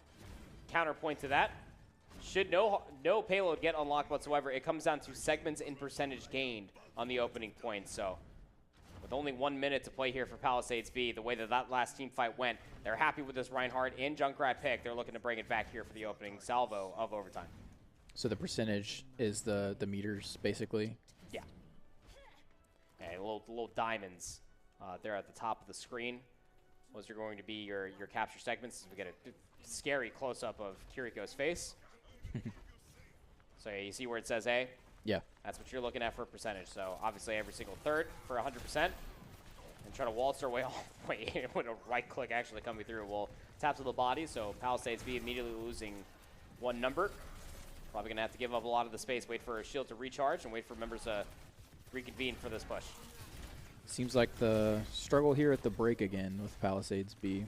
I don't know if there are typical opening strats for this map. Andy may know better than me, but maybe they need to work on some of those. Yeah, it's just always felt like the North Mech are more prepared for the opening fight than Palisades B, but Palisades returning fire is the reason why we even find ourselves in this overtime situation, as nobody from Palisades even cares. Hey, just some rando just pushes all the way forward, everybody follows suit. Very Big Brother type of situation coming through from the main tank of Palisades B, if you ask me. 50%, counting all the way up, looking for the 2nd segment. And some rando is just holding down M1. Shield is dropped incredibly low, but still maintaining the space so far is some rando on this Reinhardt, and it's allowing for everybody else in his team to find an abundance of damage. Earth Shatter online, no shield prepared. Do you pull the trigger on this? I mean, if you win this last few fights, they're going to spawn so far away. Elects to pull out the pin. and overextends themselves. This is a great play coming through from Submarino, who has a crucial ultimate. Now that the payload is unlocked, overtime will ensue. They heard us talking. They said, we do have the opening strats. They figured it out. They got this payload out now, and they're ready to rock. All right, so here we go. A couple players did spawn close for North Mech, but a few are still walking all the way back, as you see right here from Primal's specific POV. As we're going to try to recontest around the bookstore, but the payload's already going to be just around that bend before the fight will come through. The ultimate's online for North Mech. Both their support ultimates are more than ready, but that Earth Shatter is going to be quite potent. It's just one shield that you have to get all the way through, but a nice little Fire Strike gets called. Now here comes the Blade from Fatalities, looking to rectify the situation. That is a massive Earth Shatter from Submarino on the opposite side, but only walks away with one. Ryan there with the Coalescence, able to at least find one more, and it's just harmonious for Palisades, as they just cannot say no. They win fight after fight. The payload marches on. Looking good for Palisades. That was their big struggle point, right? They should be marching right down into North Mech's base if there's anything to be like the last map. So now coming into this fight, North Mech have elected to go for a few swaps. You're about to have a Ramatra ultimate, but now you have a Juno and a Lucio support. Fatalities now over towards that Cassidy, looking for a couple picks, and it seems that the idea is going to be a quick ultimate, maybe.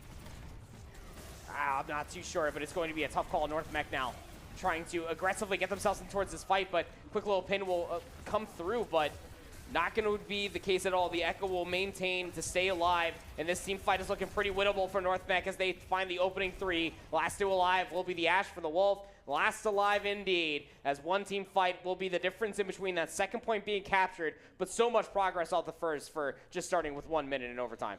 Yeah, so it seemed like that comp change was like drastically needed there for North Mech, and it came through clutch, right? Yeah. They finished up stopping that push, and that same comp that Palisades had from the last map, they just ran it down their throats, but stopped there by North Mech with that comp change. So the way that this overtime works, you can see the 111.27 meters. I know we're using meters. It's okay. Deal with it.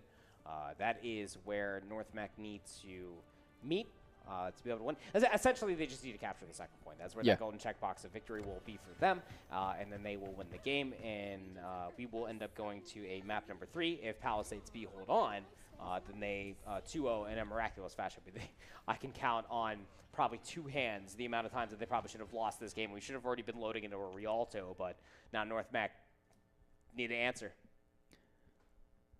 I swear it looks like a gingerbread sometimes. I might be losing my mind. I don't even know which skin that is, but I like what they did with Zarya's hair for it.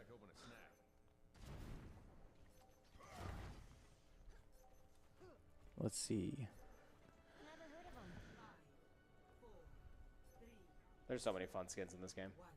Yeah, It came at one point, I was playing so much Overwatch between a multitude of accounts that it's just like, I wanted to collect all of them for my mains. That's definitely a flashier one. And now they have like mythical skins in the game too that like actually like changes the character, its voice lines, and some of its animations. Yeah, it's getting silly, but here comes the opening fight. North Mech would love to be able to be in a winning position for this opening fight, but Fatality's just hoping for just a touch of healing. And although he will get it, Ryan will get the final blow onto the Bastion of North Mech. So a very early 4v5, now 4v4 as the Wolf gets headshot by Fatalities. Nice little shot there from the Cassidy player of North Mech. So we're still jostling for position around this statue, and you feel like that if you are North Mech, yeah, you got to go forward. That shield now is broken.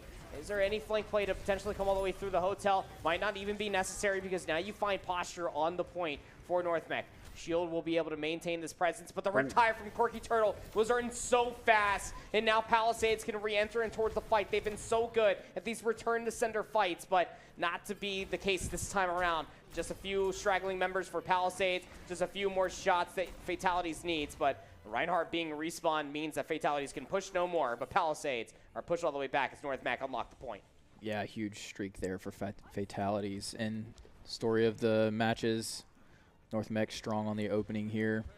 They got a lot more time, right, than Palisades had. So it's all going to come down to if they can get to the second point.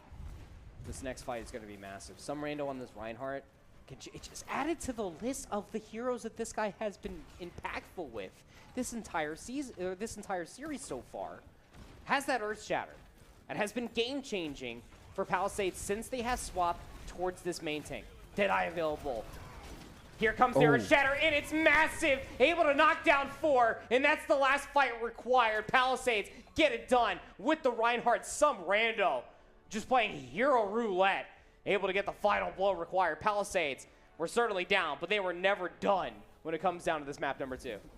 Palisades coming in clutch. Just the night of Palisades, I guess. My gosh, do they got some gamers at this high school. Palisades, the Pumas, got some Overwatch players. Let me tell you, I want to see much more of this main tank. Some rando impressed me in such macro ways on being able to flex through so many different heroes. Like, that was a sight to behold for themselves. But most importantly, just as a team, you can tell either they're doing in-houses. If they're not, you probably should. We want to see you practice. We're very happy that everybody's been showing up to these matches, but they show prowess. Yeah, and playing against the Palisades A team, I'm sure, is giving them all kinds of, insight, and they obviously came out strong in their match as well. So, yeah, Palisades is a powerhouse, it seems like. Certainly seems that way. So with all that said, we do have some leaderboards prepared for you all, not only just for CMS, but where everybody else does stack across the entirety of the state of North Carolina. Holy cow. Yep. We have that many Overwatch 2 teams, brother? 22. Look at that. Woo! Some teams 0-2. Hey, that is how the cookie crumbles from time to time. Talk about some teams that are still undefeated. Both Palisades teams, like we were talking about. You also got Sun Valley is trying to make a argument for the top of CMS, which seems to be the cream of the crop. Don't tell the other RGs that I said that, please. I beg you. But some undefeated teams, obviously, over towards Sand Hills. A lot of that is favoring towards the top. JP Knapp is actually a school that I've been keeping my eye on early. Those guys have been gaming for quite some time. And then the Western region, Gaston and Northwest Guilford, lead in their region respectively. Yeah, so looking like a lot of good competition going on across all the leagues here. I'm curious to see how much of this switches up before the end of the season, who we see ended up going to states, who we see taking home at states. Yeah, I think that's all going to be just rightfully exciting. Again, as the schedule would suggest, games are happening weekly at 6 p.m., with weekly recaps. You can find me and Eli there giving you the recaps every single Friday. Tuesdays, hey, wouldn't you know it? That's today. Overwatch 2 college football happening every single Tuesday. Smash on Wednesdays. Rocket League and other various STEM competitions are happening on Thursdays. It is the same time, same place, different day type ordeal at 6 p.m. at VESL Updates on YouTube. I hope you all have been enjoying the season so far. It's been a lot of fun, even from our perspective, but it seems that the competition's pretty high. For sure. I'm getting more and more excited each week with the college football games. That's kind of my thing so far. They've been so exciting for me to watch. Seeing all the different ways that people are winning, all the defensive touchdowns that are being scored. It seems like that's a huge amount of the points that's being scored in the matches that we've seen so far, at least. And learning about Overwatch here, as Andy is my little teacher going on, so it's been sweet. I've been dressing more and more like a teacher as like the weeks come on. So trust me, by like week 6 or so, I'll probably be in at least a vest, not a full suit, but at least a vest. Well, don't hold me to that whatsoever. But we look forward to hearing from all of you and more as the competition and the weeks continue. Make sure that you get along with your mentor if you have not gone to the Notwork platform to make sure that you're seeing all the content videos. Again, we have pro coaches that are putting together these content pieces to make sure that you are learning the most that you possibly can to capitalize and raise your ceiling as an esports competitor over the years to come. On behalf of all that are involved, that's all that we have in store for you today when it comes down to the CMS region. We hope to see you again tomorrow for some Super Smash Brothers.